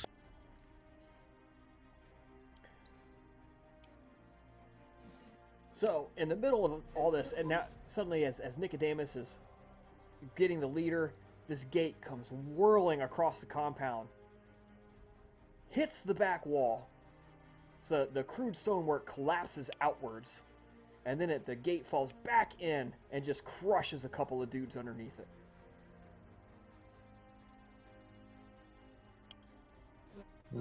I get help. They're pulling you beneath the ship to the hold, Aram. Who is doing that? Just the soldiers and people you hired are dragging you underneath and getting you out of the storm. Okay. As you are in serious pain. Roll stamina, Okay. please. Difficulty is going to be 6. Okay. And Can I use you are my out fortitude? for 10 minus your number of successes. Stamina plus fortitude, sorry. Okay. Stamina plus fortitude. Okay. You know what? I really, really want to cast the Seal of Abermixtra. Alright, so 1, I 2, haven't tried 3. this. You are out for 7 rounds. Okay. Before you can gather your wits enough to do anything else. You're just from the pain. Alright. Hatship's it. You can hop the wall, you can go in through the open gate. Your choice. Let's go for. I'm assuming the wall. I mean, is the wall literally just When you're buffed, low you can down just enough to hop hop over. over? You can literally just hop over. Okay. Climb it, whatever. Then hop I will. In that case. So she jumps this thing like a 1 meter hurdle, just hops over it.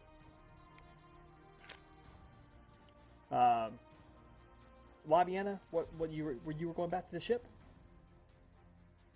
No, I think I'm actually going to stick around. All right, you going in with us?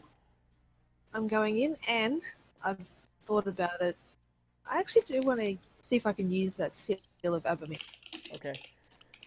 See if I You walk in, and you get to the camp, and one of the guys looks at you, and he starts shouting out, "No, Mother! No, Ma! I'm so sorry, no, Ma! Leave me alone! Oh, I promise I'll change!"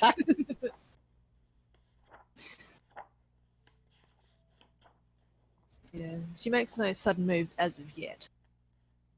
Yeah, He's just walking he's in. like scooting himself backwards on his butt away from you. No, Ma! No, I'm so sorry! Oh my God! And people are like all running around. Just so much chaos. Nobody even seems to notice what's going on here. Road of bone, road of trying bone, to road get of the- bone. Come on. Trying to get the prisoners Yes. out, hopefully, in this chaos. Yeah, you are completely unnoticed. Did have it here. For Cult difficulty 7. Yep. Wits plus occult diff 7 plus 1 blood point. And 1 blood point. Okay, let me take a moment to care of all of this.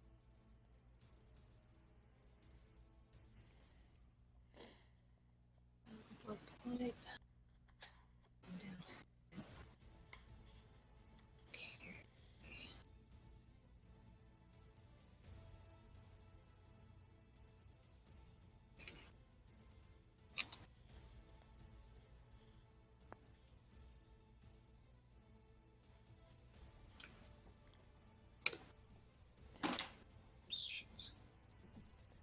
All right. With 2 successes.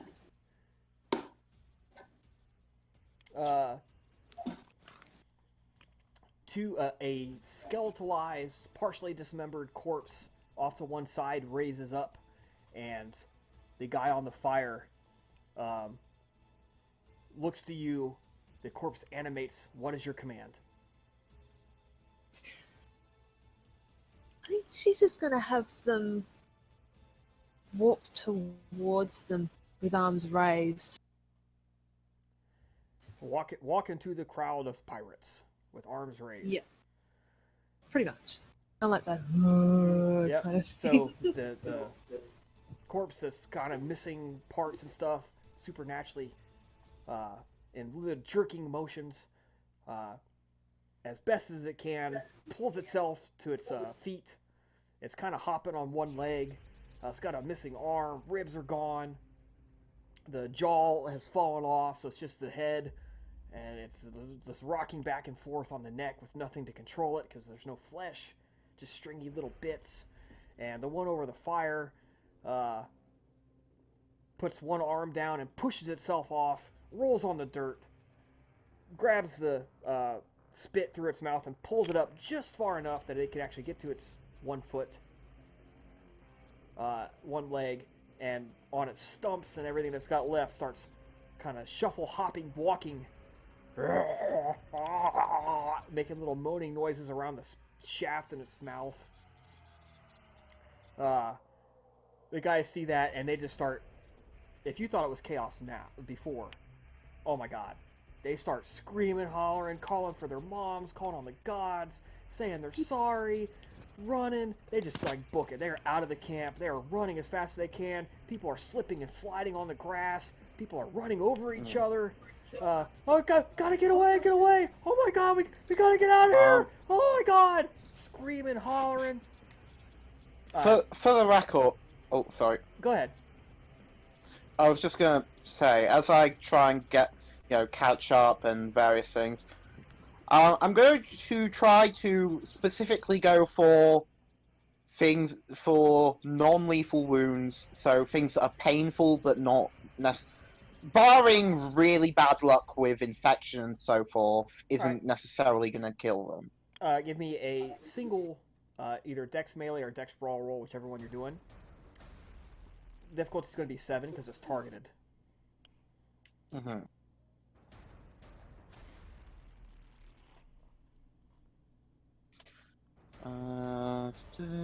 Where's that?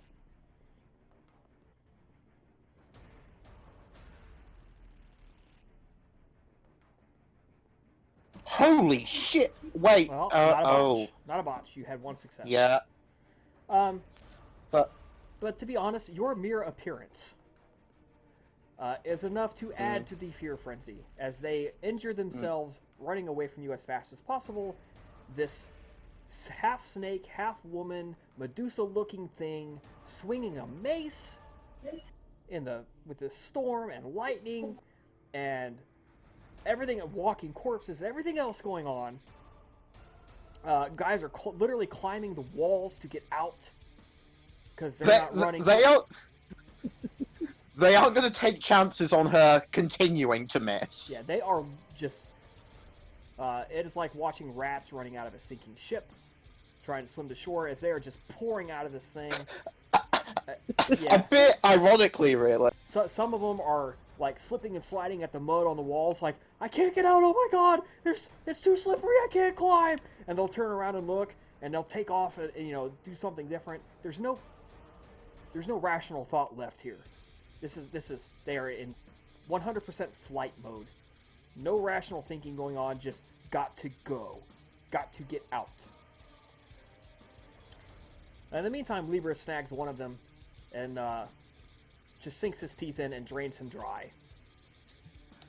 because he kind of had to boost like crazy to throw that gate because he ain't strong. Yeah, I mean, Potence only goes so far. Yeah, Potence 2 only goes so far.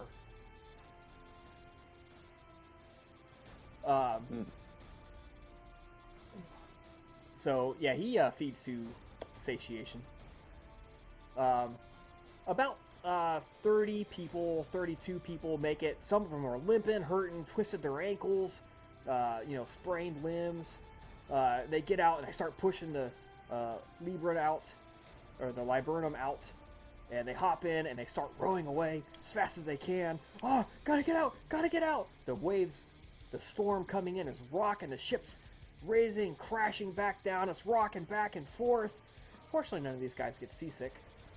But there's no thought for provisions, no thought for anything but get out. And they're as fast and hard as they can through the water and the pouring rain and the driving wind. There's no chance they notice Albina laying in wait for them.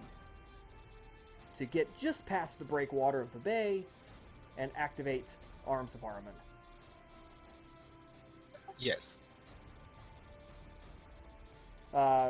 So just make me a single roll, please. I just need you to not botch. Your manipulation plus occult, and I think it's difficulty 7. I'm only going to make you roll once. There you go. You begin summoning arms. First 1, then 2, then 4, 6, 8, 10, 12. And they don't notice it until their ship begins to break in half. As the arms rip down under the waves, find the holes in this creaky, rickety old thing, begin tearing the individual planks apart, and in the middle of the chaos of the storm, none of them notice until they go up, and then they come back down, and then suddenly there's nothing stopping the water from rushing up to their legs, and they oar themselves directly into the water underneath. Several of them emerge, screaming for help over the... You can barely hear them, Albina, in your shadow form, as you go to shadow form and drift serenely unaffected by all the chaos around you. Water literally just splashing through your shadowed form with no problems. As these men struggle and cough and choke and, yes, drown. Some of them are trying to make their way back to shore.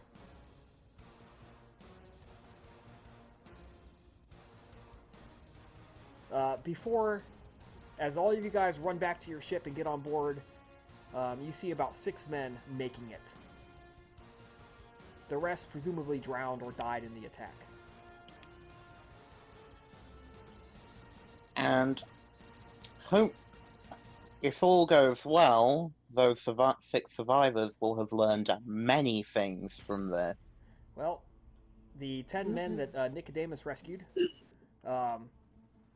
plus the surviving villagers, will probably have a few things to say if those 6 men are still around come to light.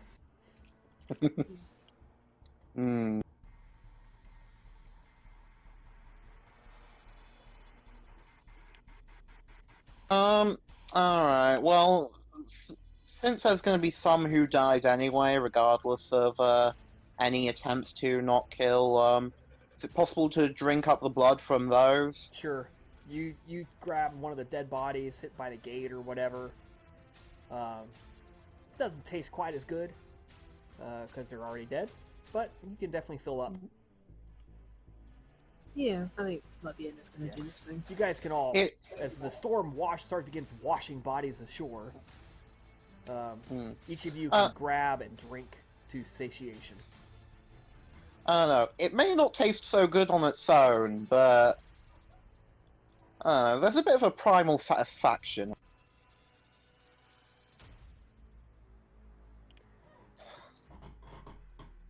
All right. That is going to be it for tonight, guys. You have done as best as you could to cleanse the temple of your friend. Sure.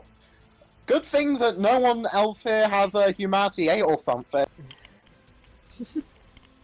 Because even with cannibal pirates, this was a bit. Yeah, even against cannibal pirates. Well, guys, that certainly was fun. Hope you guys enjoyed listening along with us. Definitely looking forward to the next game. And you can join us again in 2 weeks.